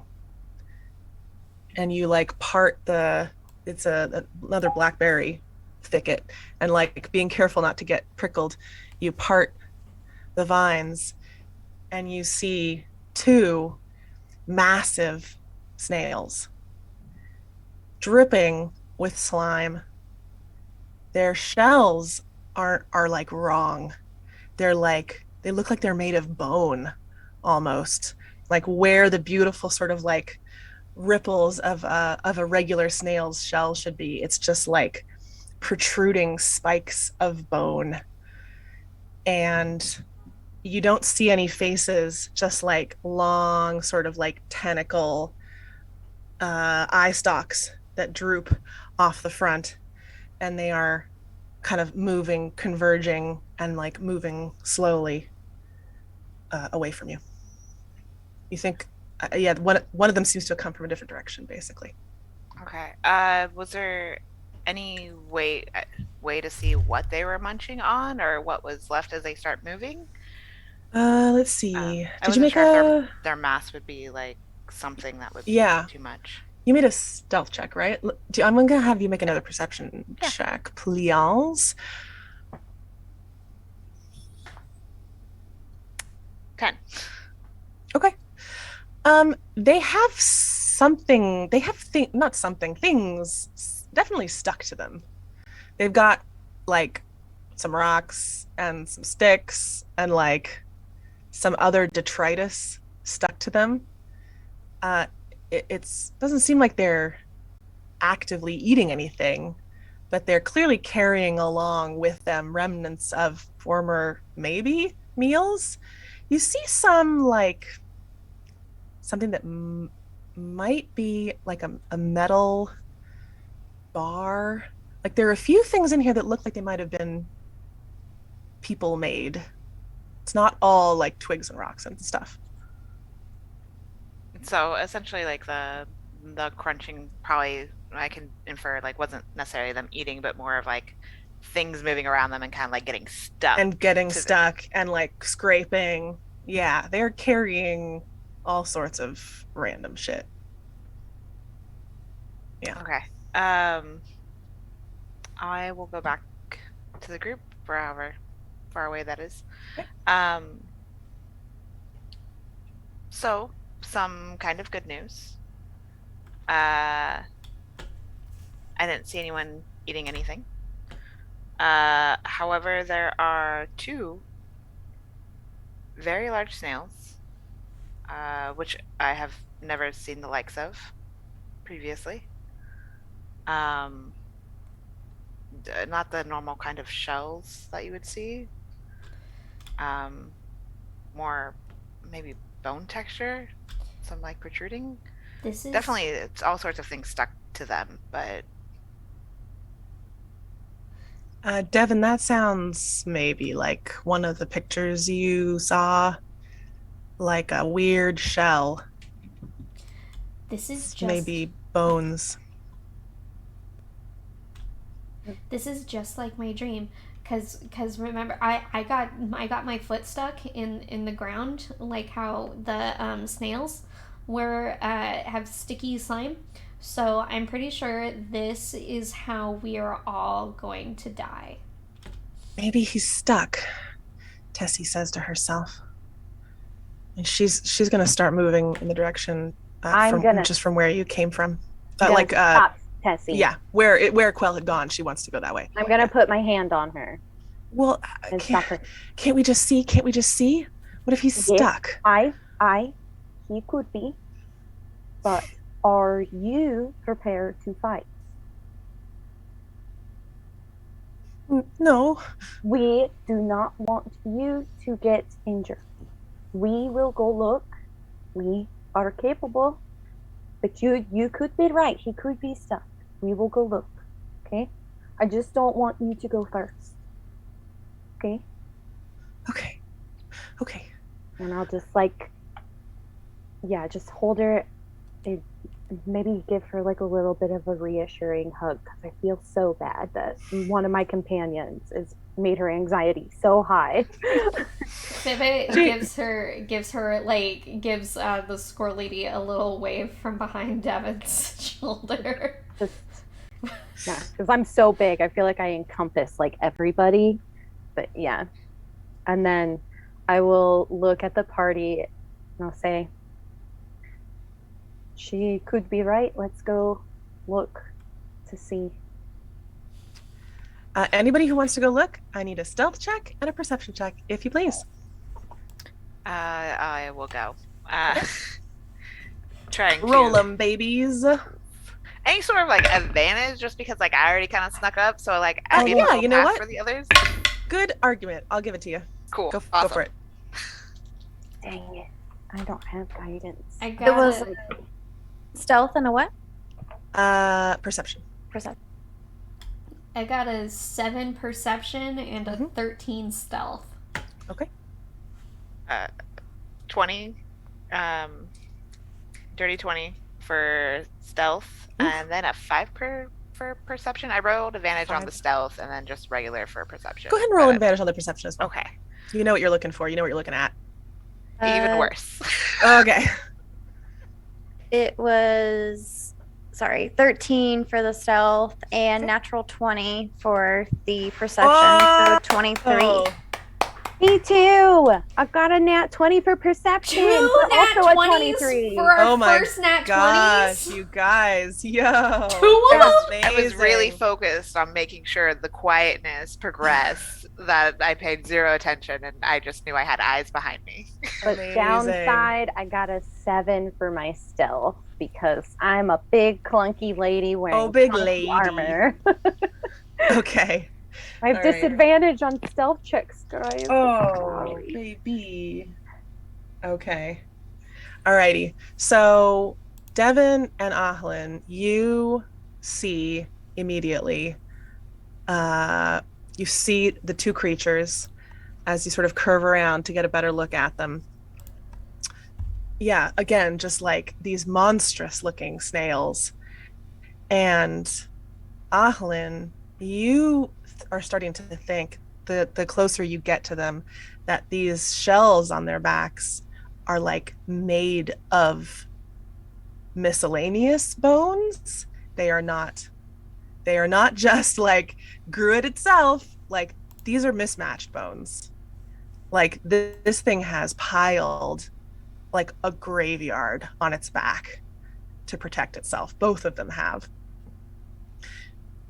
As you are noticing that, Devin, your sharp eye is looking at the stuff that they've picked up. You can see metal bars, like there's a crowbar and maybe a wrench. There's something that looks like it may be a belt. There's a couple of sort of like pieces of crates. And this is in addition to all the leaves and rocks and crap. There's a little box. You see like a little metal box, like a simple little steel box, about that big. That's stuck to the side, and it's just stuck on. Some of these things are like really embedded in. This one's just kind of stuck to the side of it. And then next to it, you see the glint of a little gold ring on a chain. I told you, he's dead. I told you we should have stayed. Did you tell them this, Devin? No. Because you would not have Nope. seen this vivid. Oh, sorry. Definitely did not say Yeah. a word. I'll Yeah, just you didn't see make shit. Sorry, girl. eyes at Devin. I will also make eyes at Achlin. Devin, Yeah. you've stepped on a large branch that you didn't see. Yep, yeah, And I it just did. makes a little pop. Yeah, I'm a big And lady. like these heavy creatures turn. They don't have faces. They're not moving as slowly as they should be by all rights, being snails. Turn, and the closest one starts to descend on you. Uh-oh.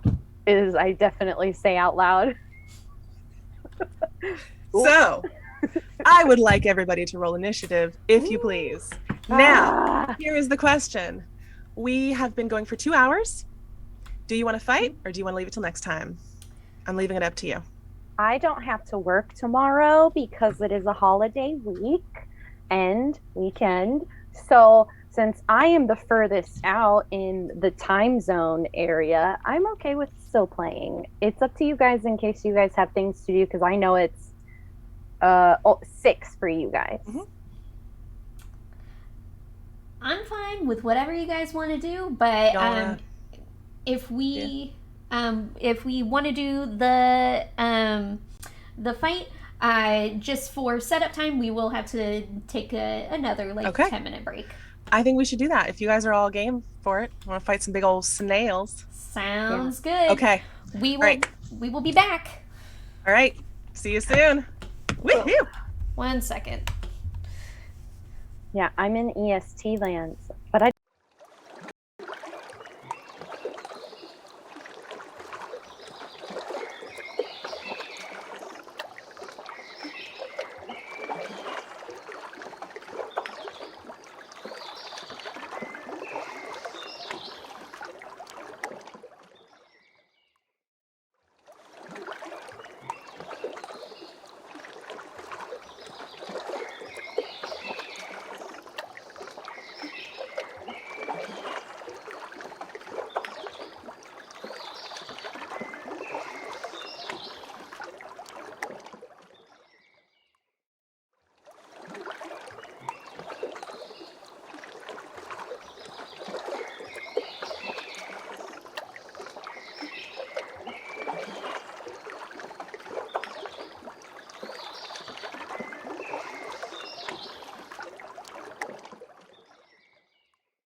we are back. Woohoo! Welcome back, everybody, to Queer Bee Dragons. I'm your DM, Roxana Meta. We are playing the first episode of our new campaign, Arkinia, the Elements of Surprise. And our intrepid travelers have just been surprised in the woods by two giant bone whelks. Before we get into combat, Chris, do you want to remind people about our socials and stuff? Welcome to our very first battle while You. streaming. Oh my god, it is! Yeah! First one for this campaign, pretty much. So catch up with us every other Sunday, live on Twitch, or you can catch us on our YouTube for little recordings. Follow us on Twitter, Instagram, and TikTok. I think that is all of our socials at Queer Bee Dragons. Aw, yeah. All right. Initiative, my babies. I'm just going to name you guys. Can you tell me what your numbers are? Starting with Fibbit. 16. Okay. Ahlin. 3. Okay. Let's do Quell.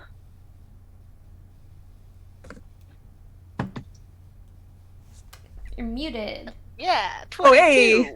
22. Oh my god. Ooh. Yeah, I don't know, man. Quell doesn't You're fuck fancy. around. You fancy bird. And so new for me. Devin. 13.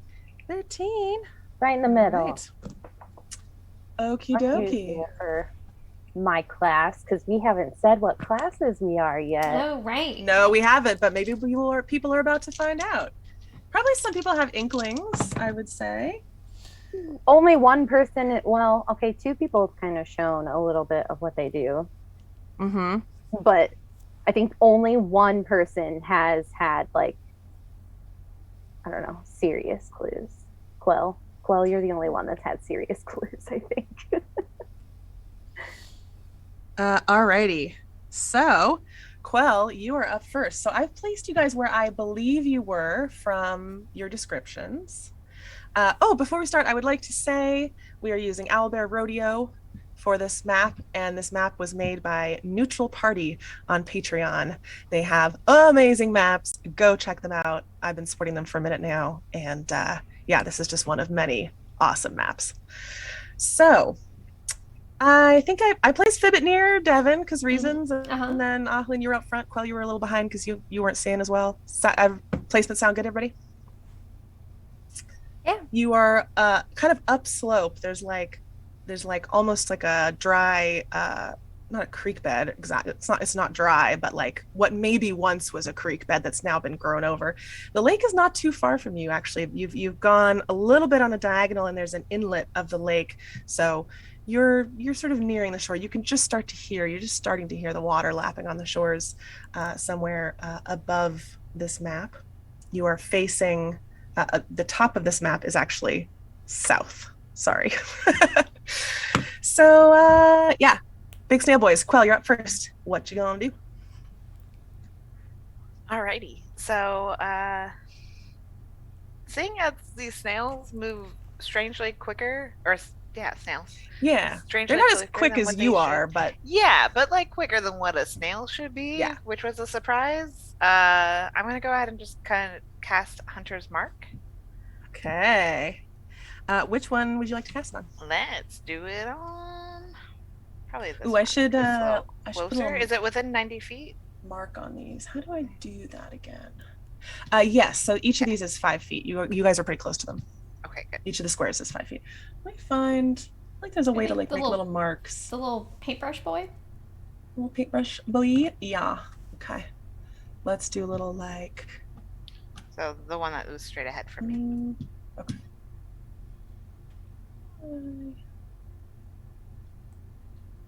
Nope. Okay, let's try something different. All right, while I fuss with this, okay, Hunter's Mark is on. We're calling that number 1 for now, and then I will mark them. Okay. Oh, I think with the little paint dropper thing. Maybe One that's below the, or no, that's the pointer. No, Never that's mind. the pointer. I feel like there is fog. Huh. Maybe it's just that I need to draw on a different layer or something with the All right. Well, I can't figure it out right now. Sorry, folks. I've apparently It's forgotten how to use this program or totally used before. But all right. We're just saying 1 is on the left and 2 is on the right. Okay. Is that a bonus action, Quell? It is a bonus action because I was just reviewing my sheet. Very good. So for action, let's go ahead and so fairly close. I'm going to move. It is. Oh, looks like you had the drawing tool enabled. So you might want to Control Z to get rid of that, or Command Z. Alt or whatever it is on PCs. I don't know. All the things. All the things. So I will move a little bit near the tree. So you are kind of on, it's like a rock, like it's quite steep. You're gonna have trouble clinging to that. You might want to you can kind of scoot down it or slide all the way to the bottom if you want to. Or if you want to try to cling there on the side of this kind of ledge. You guys are at a little higher elevation up where you are than the snails are. Then I will stay, and they're it's about 5 or 8 feet up above where the snails are. Okay. I will hold my action for an attack, a short sword attack, if they attempt to engage. Okay, engage with you? Yeah, with me. Okay, sounds good. Up next, we have Fibbit. What to do in Fibsy?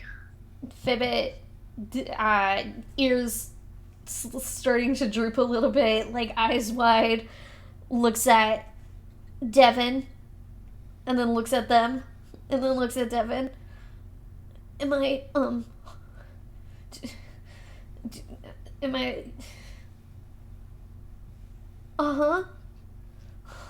okay. And with my bonus action, I will cast Hex on the one to the left. And what kind of happens is Fibbit, I think, kind of starts whispering into their hands.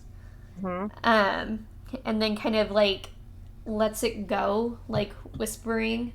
And this shimmery, almost barely there curtain descends upon this snail. And then with my action, Fibbit looks at Devin for approval. And then nods very quickly. And will release an Eldritch Blast.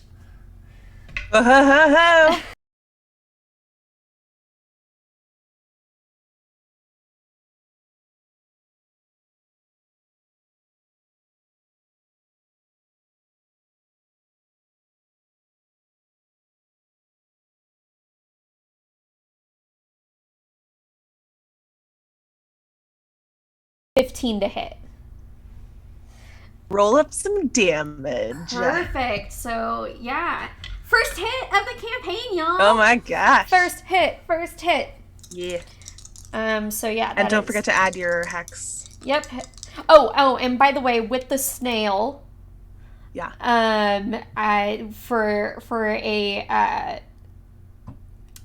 For the snails, they get, because of the hex, they get a disadvantage on ability checks made of a certain ability. Okay. They're giant. So I'm gonna do strength. No, dexterity. I didn't. Dexterity. Dexterity checks. Yeah. Okay. A pro tip, just just from somebody who's been casting hex a lot lately in other games. Dexterity checks and dexterity saving throws are different. Yes. Okay. Yes, I'm aware of that. And more often in combat, dexterity saving throws are what happens. But I'm happy to do them on dexterity checks because it may come up. Yeah, I honestly I don't think no matter what I pick, they're really gonna come up. So we'll stick with dexterity. Okay. Got it. Okay, so How much damage was that? give me 2 seconds to roll it. Okie dokie. Okay. So, God, I can't ever. Okay. So that is 9 force damage with an extra 5. Do we decide on the special kind of damage that I do? Oh, right. Nope. I think what is what is it? What's the default? The default is necrotic damage. Okay. We'll do that for now and then we'll talk about it. Okay. We might have to like retcon that. But Okay. Sounds good. It's fine. That works. So let's call it that. So Okay, so it's 14 points total. Woo. Yep. So basically what happens is like after that shimmer descends upon the snail, Fibbit holds his hands like together, and then as he pulls them apart, this, I guess, very deceptively sparkly ball begins to expand from between their hands, and it's really pretty. It's like purple and blue, and it almost looks like watercolor light, and it shoots forth in a burst of what would look like, it almost looks like as if watercolors were to drip upon a page. That's as it shoots through in a line, kind of like if you were to I guess paint a line with water and then drop watercolor in it, and the way it expands kind of out in the line of water, that's what it looks like until it hits in a sparkle. Okay. Choo choo. Yeah. Smacks this thing in its side. Like makes this really unpleasant noise. Like kind of, you know, when a sound is like a little too loud and it just like it hurts your just a tiny bit, hurts your big old rabbit ears. Fibbit, like after shooting it, like will grab their ears. All right, nice job. Devin, you're up. Moi? Okay. Moi? Moi? Wrong language. Okay. Sorry, I was resituating myself because I don't know how to sit in a chair properly. So I'm going to turn to Fibbit. I'm going to reach in my pocket. I'm going to grab some berries. And I'm going to open up their hand and put them in there. And I'm going to say, be safe, be brave. And I'm casting Shield of Faith on Fibbit. So you're going to get a +2 to your AC. This is concentration. You're getting ticking noises. Oh, yeah. But yeah, Shield of Faith. So you're going to get a +2 to your AC. As long as I keep this up. We shall see. And then I am, what is my movement speed? 30. Okay. And then are these squares 5 or are they 10? 5. 5. Okay. 5, 10, 15, 20, 25. I'm going to stay here kind of behind this rock a little bit. And then I would like a dexterity saving throw from, I don't remember the numbers on the left. That's all right. Right. Just, tell me left or right. Totally fine. Left. Okay, the one closer to you, yeah. Yes. I would like a dexterity saving throw, please. Okay. What are we trying to beat here? Let's see. Sadly, it's just a 13. Level 3. Yeah, there. Level 3. Not what you'd call very dexy. Yeah. Ooh, that's a hot 4. So Woo! it succeeds. Good job. Woo! Thank you. Or your spell succeeds, whatever it is. Yeah, my spell succeeds. Okay. Yeah, what did you do? Did you I don't know. cast I cast Sacred Flame. Ooh. because it's a cantrip and I can do that. Mhm. Okay, not terrible. And this snail thing takes 6 points of radiant damage. So Okay. like I said, you see like this kind of tender moment between Devin and Fibbit, and then Devin runs off like into the brush. Down that sort of Yeah, slope. Uh-huh. yeah. And then all of a sudden, like I'm trying to decide. I was just gonna go like um we'll say like almost similar to it's going to be a green, so very similar to her hair color, but it's like a warm green color. But if you've ever looked at asphalt and you saw it shimmer because of the heat, that is going to be like her radiant damage. So like it's like this like green shimmery, not shimmery, but like green. Yeah, like sort of, Yeah. almost like bends reality for a second. Yep. Yep. And she like grasps her little thing and like shoots off this little green light to hit the snail. Yeah. Okay. Yeah, you hit it in the side. It's you're kind of facing the back of it now that you're Kind of you've hiding. come around that direction. Yeah. So you kind of get it in its like snaily butt, and it makes another one of those awful sounds. Yeah. And it is its turn. Do yeah, I do you see want to do anything? If I can, like, do I see Yeah. anything else other than what I saw in my nat Go ahead and 20? make me a perception check. Let's Another just give you a freebie, shall we? Oh, not as good. Not as good. Maybe it's not any real paying attention. What is? Oh, okay. So it's just a 13, sadly. That's okay. No, not bad, not bad. You can see this is the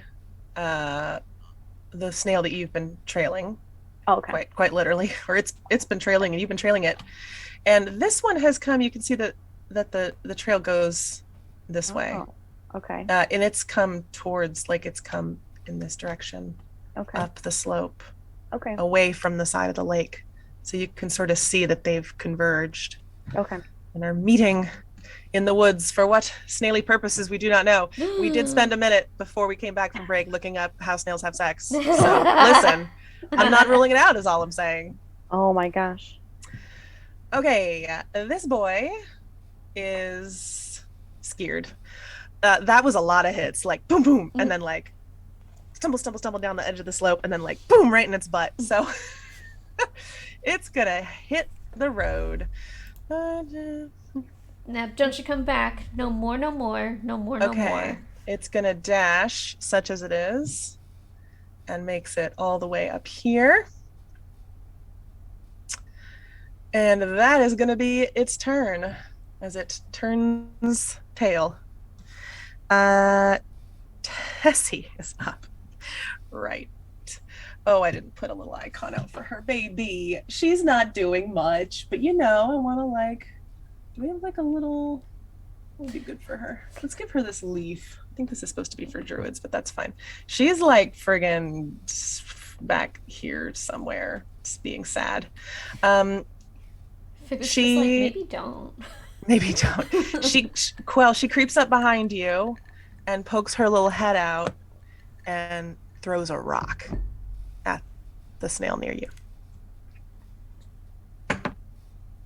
She does not hit it. Ahlin, you're up. Ahlin will move 5, 10, 15,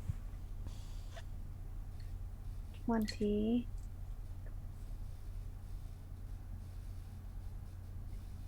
And she will cast Bane on both of them.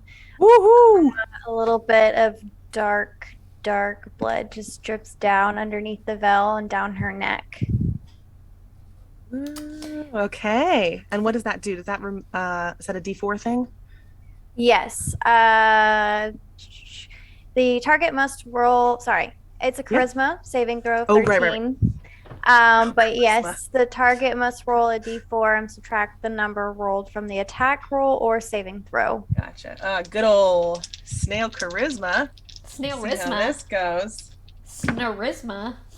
Ooh. What was the DC 13? again? 13. They both succeed. Ooh. They both make their saving throws. So does it Wow. affect them or not at all?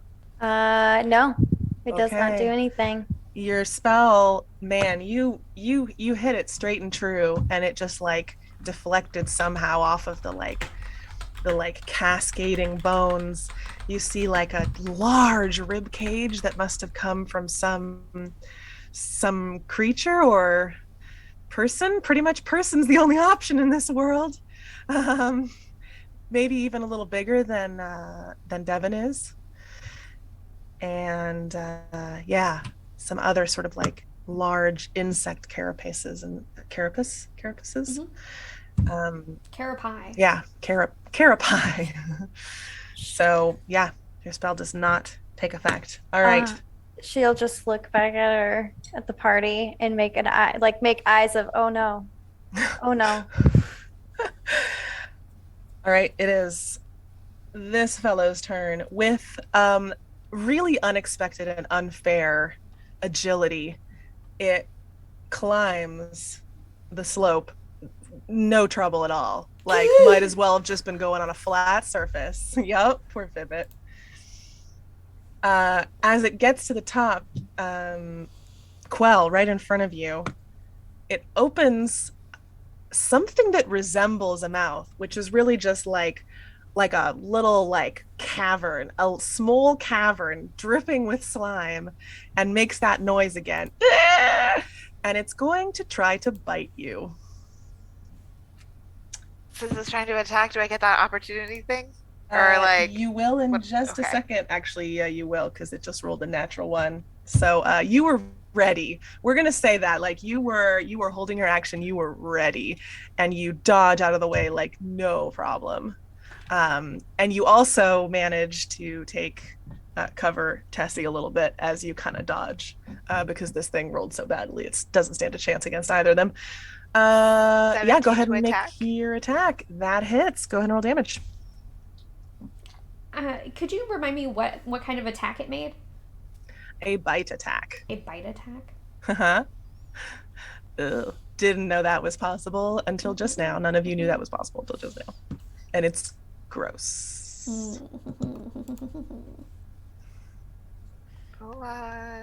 Okay, cool. I was reading the Hunter's Mark because I get an extra D6. Yeah. So, get it. Oh, Hunter's Mark is on the other one. Oh, yeah. I thought it was that one. Okay, well then. If you meant to cast it on that one, well, the one that was like closest to me. So I thought that was the one that moved forward, but yeah. Okay, then let's do that. Yeah, I thought you and it doesn't matter. Fibbit had both done the same one, but I was incorrect. So yeah, get it. Yeah. Okay, that's good because my first was like 01. So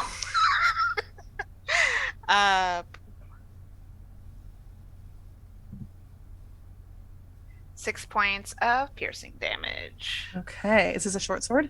It is a short sword. All right, you swing your short sword. You had it ready as you dodge back, and it slices through this thing's flesh. It clearly has gross flesh, but like it just closes up again as soon as the blade is out. Like that. He's his own liquid band-aid. Okay. Yeah, kind of. Quell, it is actually now your turn. You got that in just before. Yeah, good job. What you doing? So we're gonna try to go stubby with another short sword. All right, since it's right there. 17 to hit. That hits. Roll damage.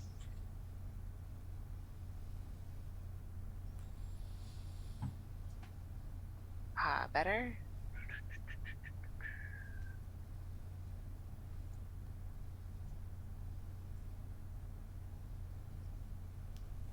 Okay, so until the spell ends.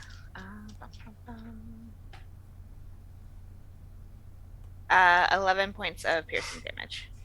Man, these guys have been not doing anything to you so far, and you are. You gotta over prepare as a DM. Like, it's something that I learned, or like, because you guys were fucking Yeah. whipping Yeah, every yeah, yeah. fight I threw at you. No, I'm not worried exactly, but it is like, oh yeah. Forgot what it's like here. You guys are good. Every encounter has to be over deadly in the D&D Beyond. Honestly, yeah. I feel like with good players, man, yeah. Yeah. So what should we be doing? Okay, so that's again with a short sword, right? Yes. Yeah, another slice. You get deeper this time, and it leaves a little mark on the way out this time. It's like, oh, okay, it's possible. It's possible to do some damage. Okay, I was like, does it look like I'm doing damage, or is it just Yeah. like molding itself and Yeah. be like, whatever? No, you've definitely Okay. done damage. It's Okay. just a very squishy fella. Posture check. Oh my god. I was literally just doing extra hunch. Okay. I'm also hydrating just because it seemed like the right time. Okay, let me switch beverages. Thank you, whoever gave us that posture check. Teebs. No! I needed it. Oh no, okay. Fibbit, you're up. Oh no, Vivid like looks at the one that was hexed that is now very far away, and the one that is not hexed is very close by.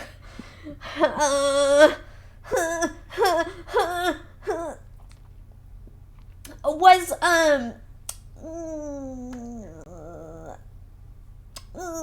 Fibbit, yeah, the Fibbit is Yes, baby. Fibbit looks at the one that's close by and points at it, and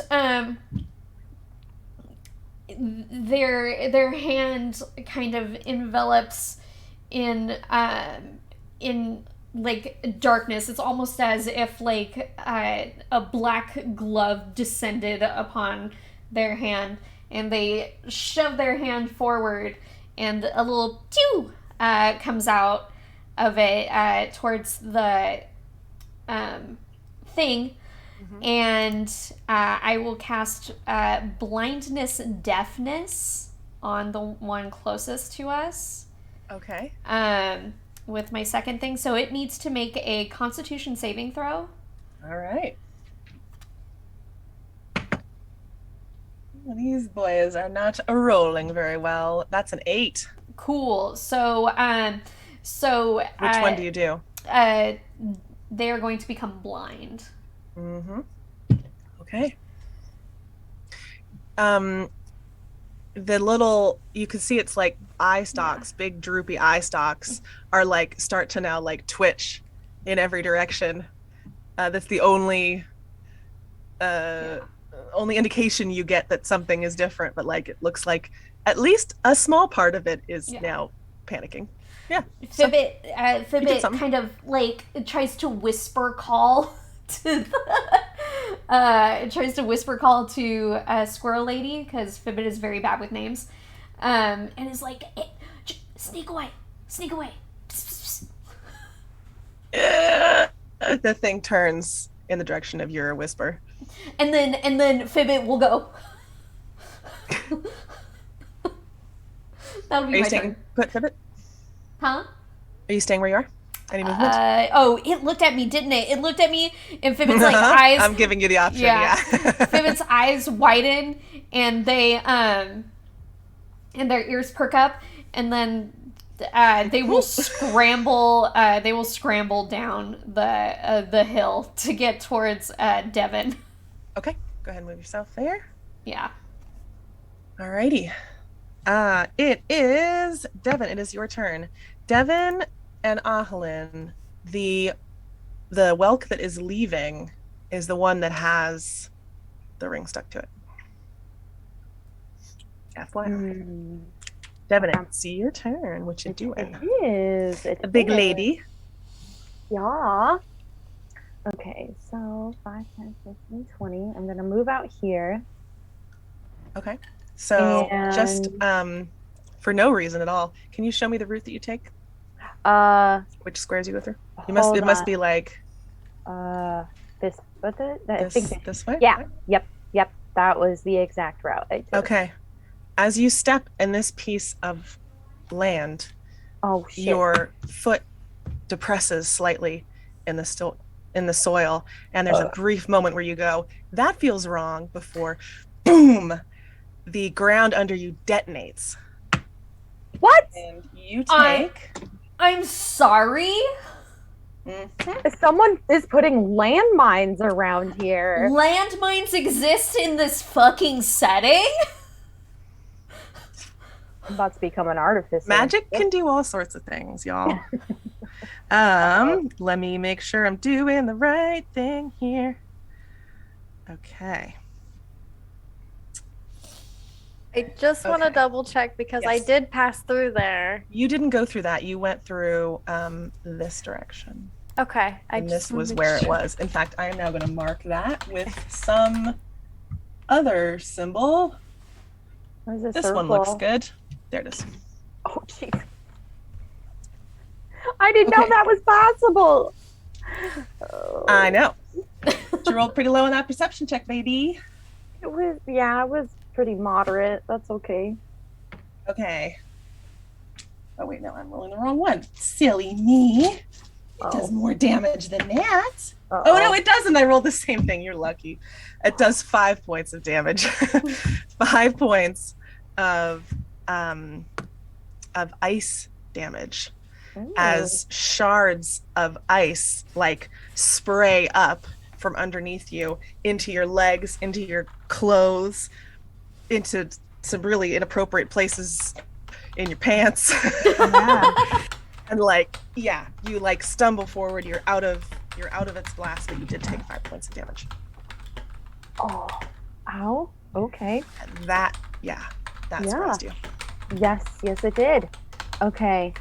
And then Devin is going to see that her new compatriots and this very afraid squirrel lady is kind of in danger. Cold damage, not ice damage. Whatever. That's okay. I got it. Okay. Yeah, that is sounds cooler anyway. Yeah, negligible. Yeah. Sorry to interrupt you. But you see, Devin grabs her little TBH. Oh, yeah. Okay. Okay. Devin grabs her symbol again, and she casts spiritual weapon. Okay. I keep switching back to the Twitch stream. And it's going to be right here. I decided that's my token for it. It just looks like, I'm trying to decide what my spiritual weapon looks like. Yes. Now, you know what? You can change this. It's actually not permanent, but a lot of people have favorite, shapes. Yeah. So I think I'm just going to make this look like, we've been talking about it. I'm going to make it look like a blackberry, like bramble bush, because it's kind of little spiky. Yeah, like a kind of a mace or a whip or something. Yeah. Oh, yeah. Does it look like one of those I think like Swedish like sauna, like in like saunas they have these branches that they whack themselves with in saunas? I mean, I did think originally like a branch, branch from a blackberry bush that has like its little spikes on it and stuff. So that's what it looks like. I'm putting it down. Feel free to move it wherever you want. I think you should be able to. I already put a bush there. It's a bush! To the second one. This leaf will just have to live somewhere else right now. How do I delete these? It's fine. I know how to use this. Yeah, because this is the one that I wanted to hit first. Okay, that's fine. The leaf is just going to live over here now. Yeah, I don't know how to make it go away. I think if you just select it and backspace, it goes away, right? Oh. No. Okay. Oh, labels. That's what I was doing wrong. Label 1. There we go. 2. Okay, I colored the boys different colors, but I cannot make this go away. That's fine. It's fine. But on the upside, I figured out how to put a little ring around the whelks so we know which one's which. Hey. Good. Fine. Hey. So I yes, rolled you're attacking. a mod 20 to hit. Yeah, that hits. Roll up some damage. Not in max damage. Yo, how much is that? Yes! 11 points of force damage. So Oh you my just gosh. kind of like how like Halo described. It's like, you know, the Swedish. I've never seen that, but yeah, it's just like the whip comes. The branch is like a whip. It comes back and smacks this giant whelk. Mm-hmm. That Yeah. is my bonus action. Oh my god. The sort of brambles on it like catch in this thing's skin and actually like rip a chunk of flesh out of it. That hurt. It I is do need where to make a it concentration had already check. been cut. So you did help out there, Quell. Yeah. I just made my concentration check, Okay. and it is a nat 20. Yeah, good. That's Wait, good. wait. Yeah, so Fibbit is still protected. Thank you for remembering that. Yeah. And then as my action, I'm going to Sacred Flame the red one. The red whelk. Okay. So I need a dexterity saving throw, please. Okay. It's specialty, of course. Okay. That's cocked. Oh my gosh, these boys are rolling badly. Okay, that's like a 2. Sweet. All right. It's only 3 points of radiant 3 damage. points of radiant damage. Yeah. Still, it sizzles like a little spot into its slime before. Yeah, can't really close up the wounds. This one's starting to look like it has seen some shit. Yeah. How much of space did I was hiding here? That is 5, 10. If you've used 15. Mhm. Yeah. Trying to decide if I want to keep going or not now that I know there are frickin' landmines. So, Just fact, one. So, fun fact for the audience, it is Finnish, and the branches, they are Finnish, and they are called Vita, V-I-H-T-A, and they are birch branches that I've you heard of whack that. yourself with, and it is supposed to improve circulation. It's probably good for your circulation. Yeah. Yeah. So wonky. Love it. I think I'm gonna move. Oh, I didn't mean to do that. Undo. How do I? This is a whole new program. I'm not used to using this one. I'm just gonna move up one more. Okay. And I'm gonna whisper to Holland like, "Be careful. Just stepped on landmine." Oh, what? No, you whispered it. I whispered it because I don't want that thing coming towards me, and that is my turn.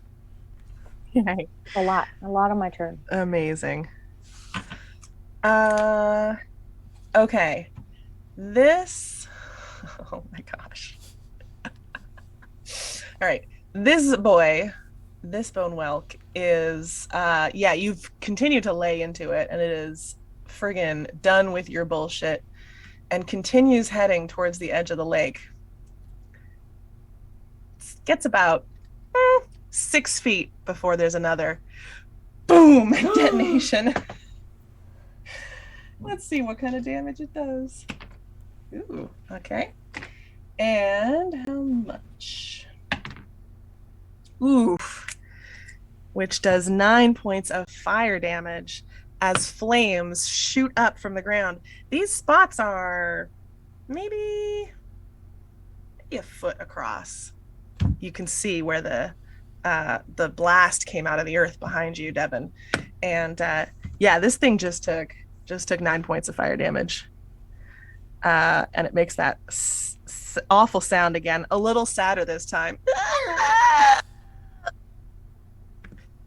And that is its sad little turn. A couple of the things that are stuck to it have caught fire. So that's fun. Oh, so this was a fire mine. It was fire damage. All right. Tessie. Baby. She looks back in horror at Fibbit as Fibbit disappears. like down the slope. and goes, okay, okay. And she's gonna try to back up. Let's see. Oh my She God. got a sneak. She got a sneak. Yeah, I guess let's see how, it's like, how do I handle this? Let's see how sneaky she is. Let's have her do a little stealth check here. Ooh, quite good, madam. Okay, on her dexy little squirrel feet, she backs up. And We love a sneaky queen. we do love a sneaky queen, and the whelk has not noticed her. It is looking in the general direction of like where Fibbit used to be, or attempting to look. Okay, Ahlin, you're up. She'll let out a little sigh and slip off her leather sandals and carefully place her feet as she walks. Okay. And then from here, she's going to throw a dart Okay. at Red Boy. Okay, go ahead and make an attack roll. That's a nat 20 for 23. Fuck yeah, that hits. Roll damage and roll twice as many dice. 8 points of piercing damage. What does your dart look like? Is it a little yeah, does that They're spindly, probably made from some sort of bone. like a little spine of something? Mm-hmm. All right. You take aim pretty carefully. You saw where this thing's like head was, more or less. That was a lot of damage on a little dart. Man, your aim is true. That thing sinks entirely into this thing's head, disappearing. And it reels, and like it can't exactly like fall because it is stuck to the ground at all times, but you watch like as it kind of like curls, its eye stalks like curl into itself, and that mouth opens again and it emits a scream, but this time it is ear splitting. Oof. I would like everyone to make me no, you don't have to do a throw, it just happens. Hold Oh, on. yikes. Oh, yikes. Yep. And this is the guy that got hit with the bomb? Yeah. Okay. Okay. Everybody takes 10 points of necrotic damage as the scream, the shriek of this thing, like almost feels like it's sinking into your skin, like your flesh is like cringing and yeah, almost like it feels like being burned, but there's no heat. So yes, you all take 10 points of necrotic damage, and the whelk like sinks and like flops forward and like just spreads out on the ground, all signs of movement leaving its body, and the little bits of flotsam and jetsam along its sides continue to burn. It is dead. You know what spell I decided not to take? Mm-hmm. Silence. Oh. Lessons learned. Okay. Ahlin, that was your turn. Do you want to do anything else? No, I will stay where I'm at. Okay. It is the other boy's turn. Oh yeah. Oh, as a quick note, because I was looking at the blindness stat condition, attacks that it makes has disadvantage, and attacks made against it have advantage. Oh, I didn't know that part. Yeah. All right, thank you. Because it can't see us coming. Can't see you coming. Alrighty. Oh boy. Yeah. Okay. Well, it doesn't really know what to do. We've got a few options. I'm gonna roll for it, see what it does. Oh, buddy. Oh, Alrighty. buddy. Oh, and it can, I think it can make at the end of each of its turns, it can make a Constitution saving throw. Okay, good to know. Oh, dead. Thank you, whoever wrote dead. So this fella is going to try to get away at this point. That was a lot of damage from what is to it an invisible blackberry bush, and what brain it has is like pretty freaking done. So it is heading this way. As it moves down the slope, Quell, you get an attack of opportunity, and I think spiritual weapons get attacks of opportunity, don't they?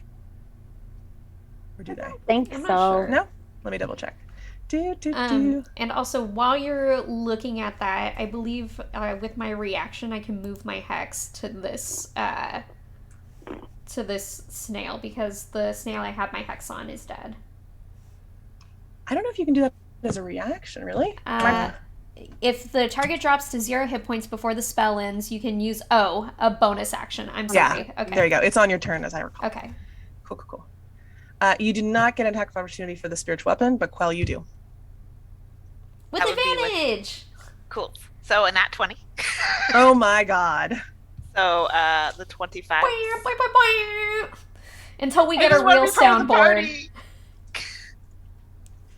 Amazing. Yeah, that fucking hits. Do some damage. Birdie baby. The bee. Perfect. Burb. Keep using my critical roll d20s in chat for the nat 20s for you guys. Aww. So 10 points of piercing damage Yeah. as it attempts to escape. Okay. Describe to me how you kill this creature. Oh wait, Fibbit covers their ears. Good luck with that.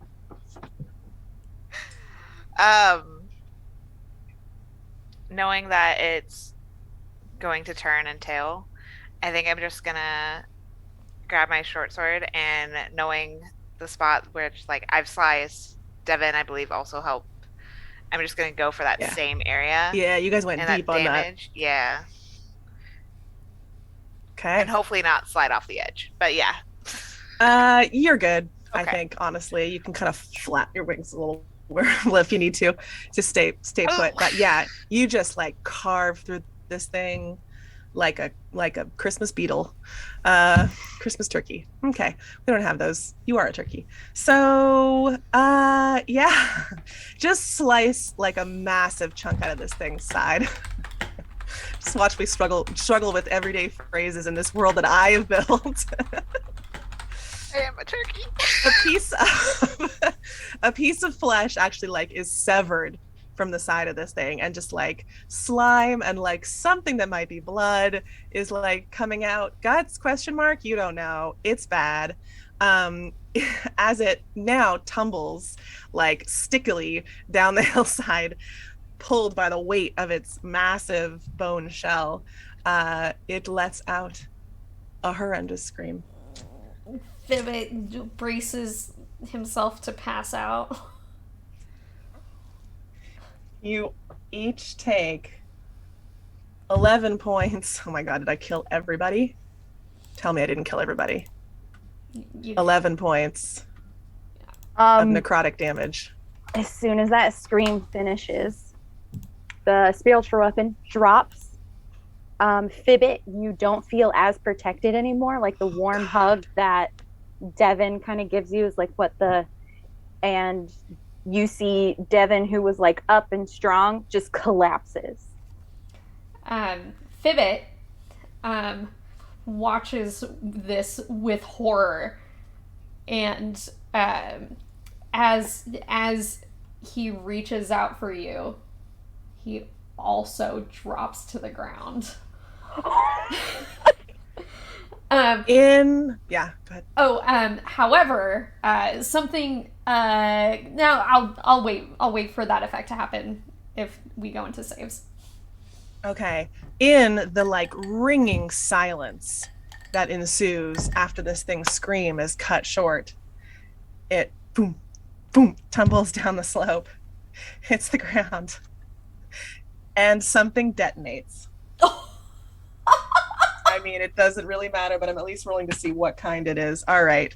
Uh, underneath it, another hidden source of energy goes off, just engulfing this thing in flames with another boom, and it's just starting to burn. I really hope this lady's husband wasn't inside either of those things. Oh my God, Tessie! Yeah, Quell, behind you, you hear thud. Oh, fuck. Crunch into the leaves.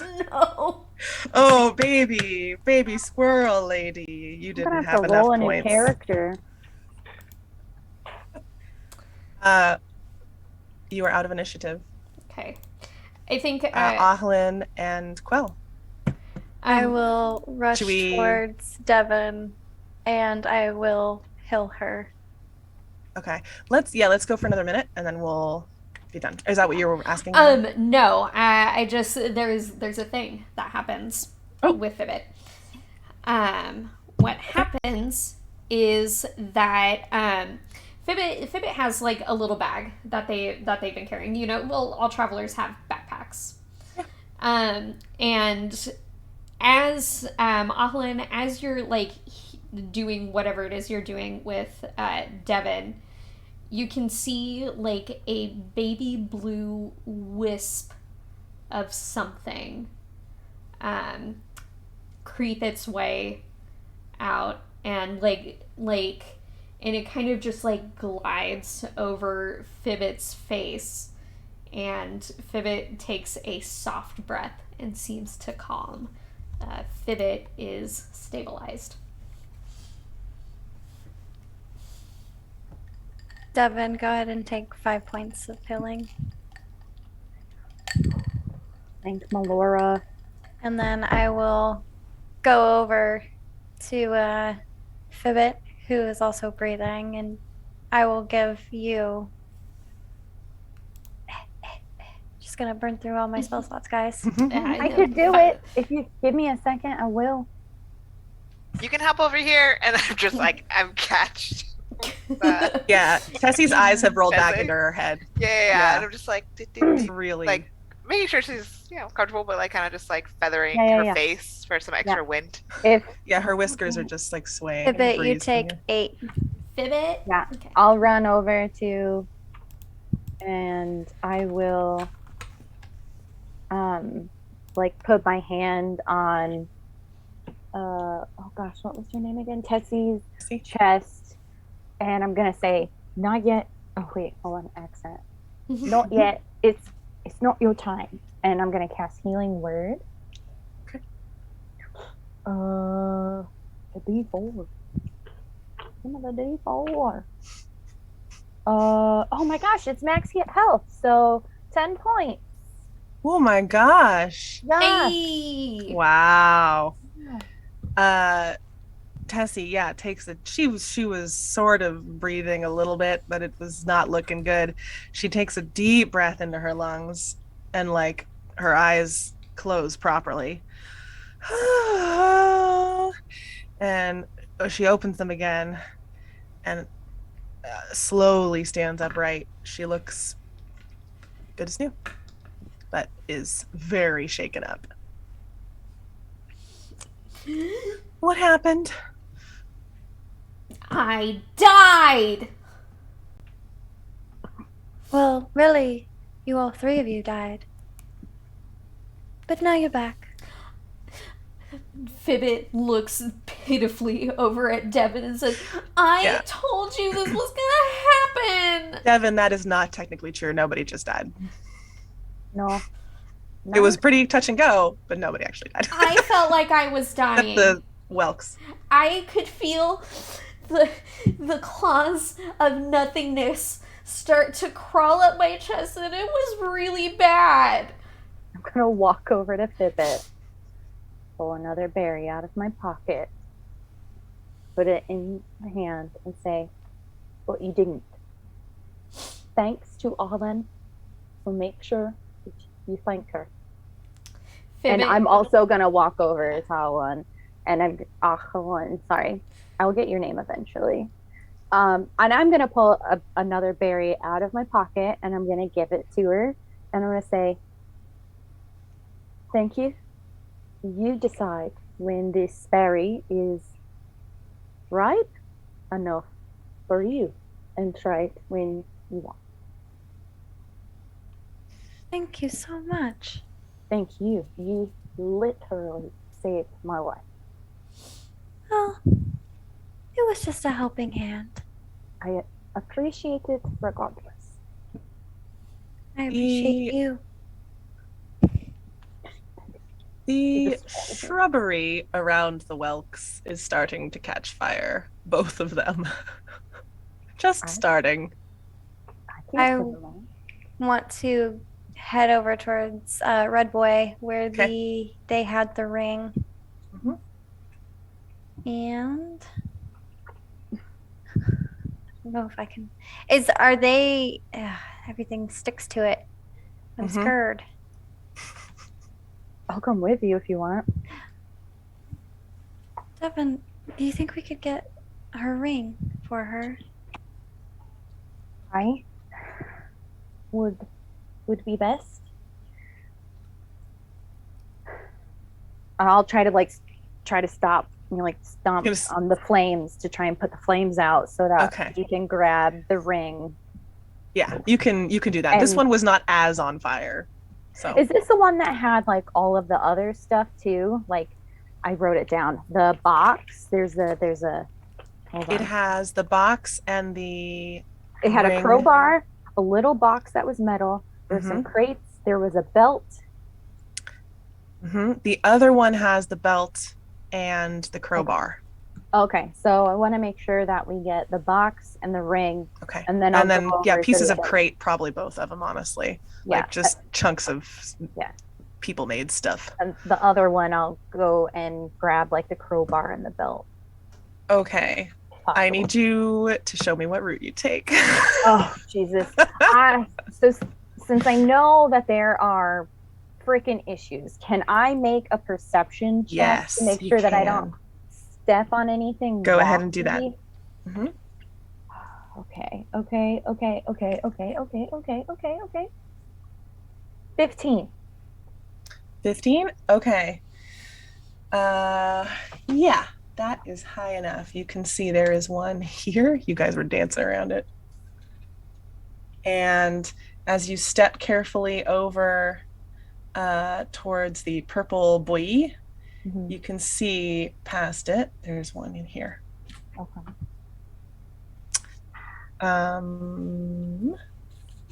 And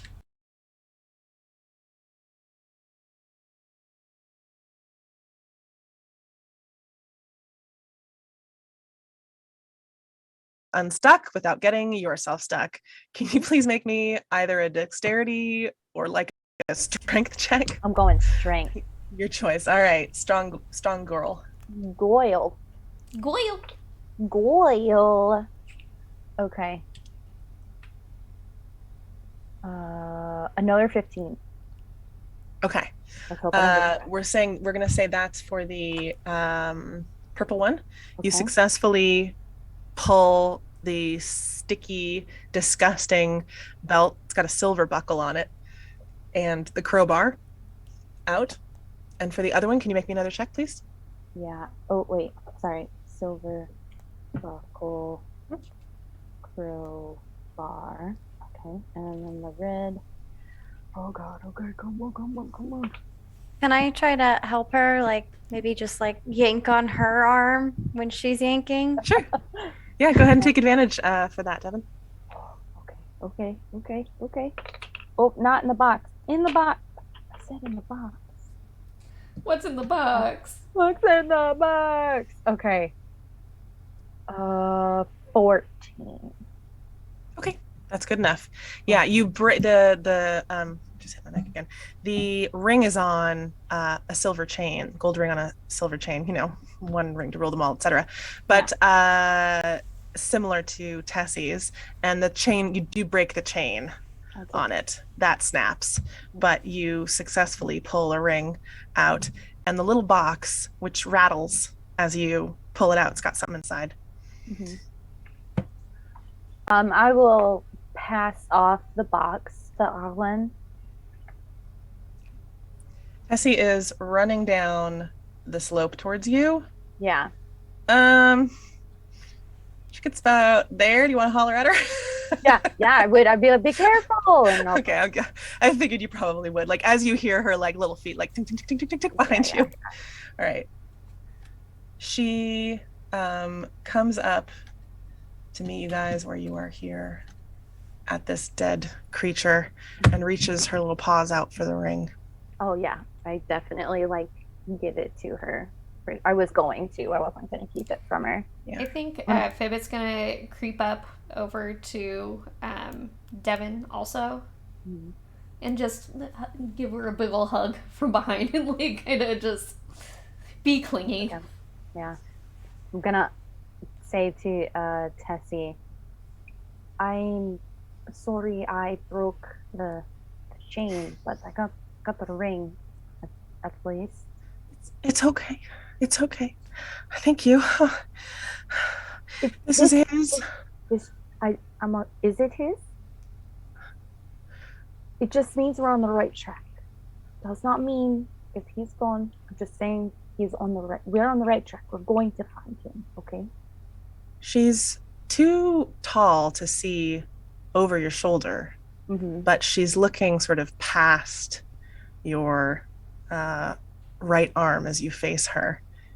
And you see if a squirrel's face could go white, it does. She's not listening to you. Her little nose, oh my God, I keep hitting it. Her little nose has gone pale. And you see the whites of her eyes again as she clutches the ring and stares past you at the thing's body. You turn, following the eye line, and see the skull of a squirrel folk resting underneath some old rotting thing's ribs. She inhales, and that's where we're going to end this episode. Woo! You're ticking again. Thank you. Oh, yes.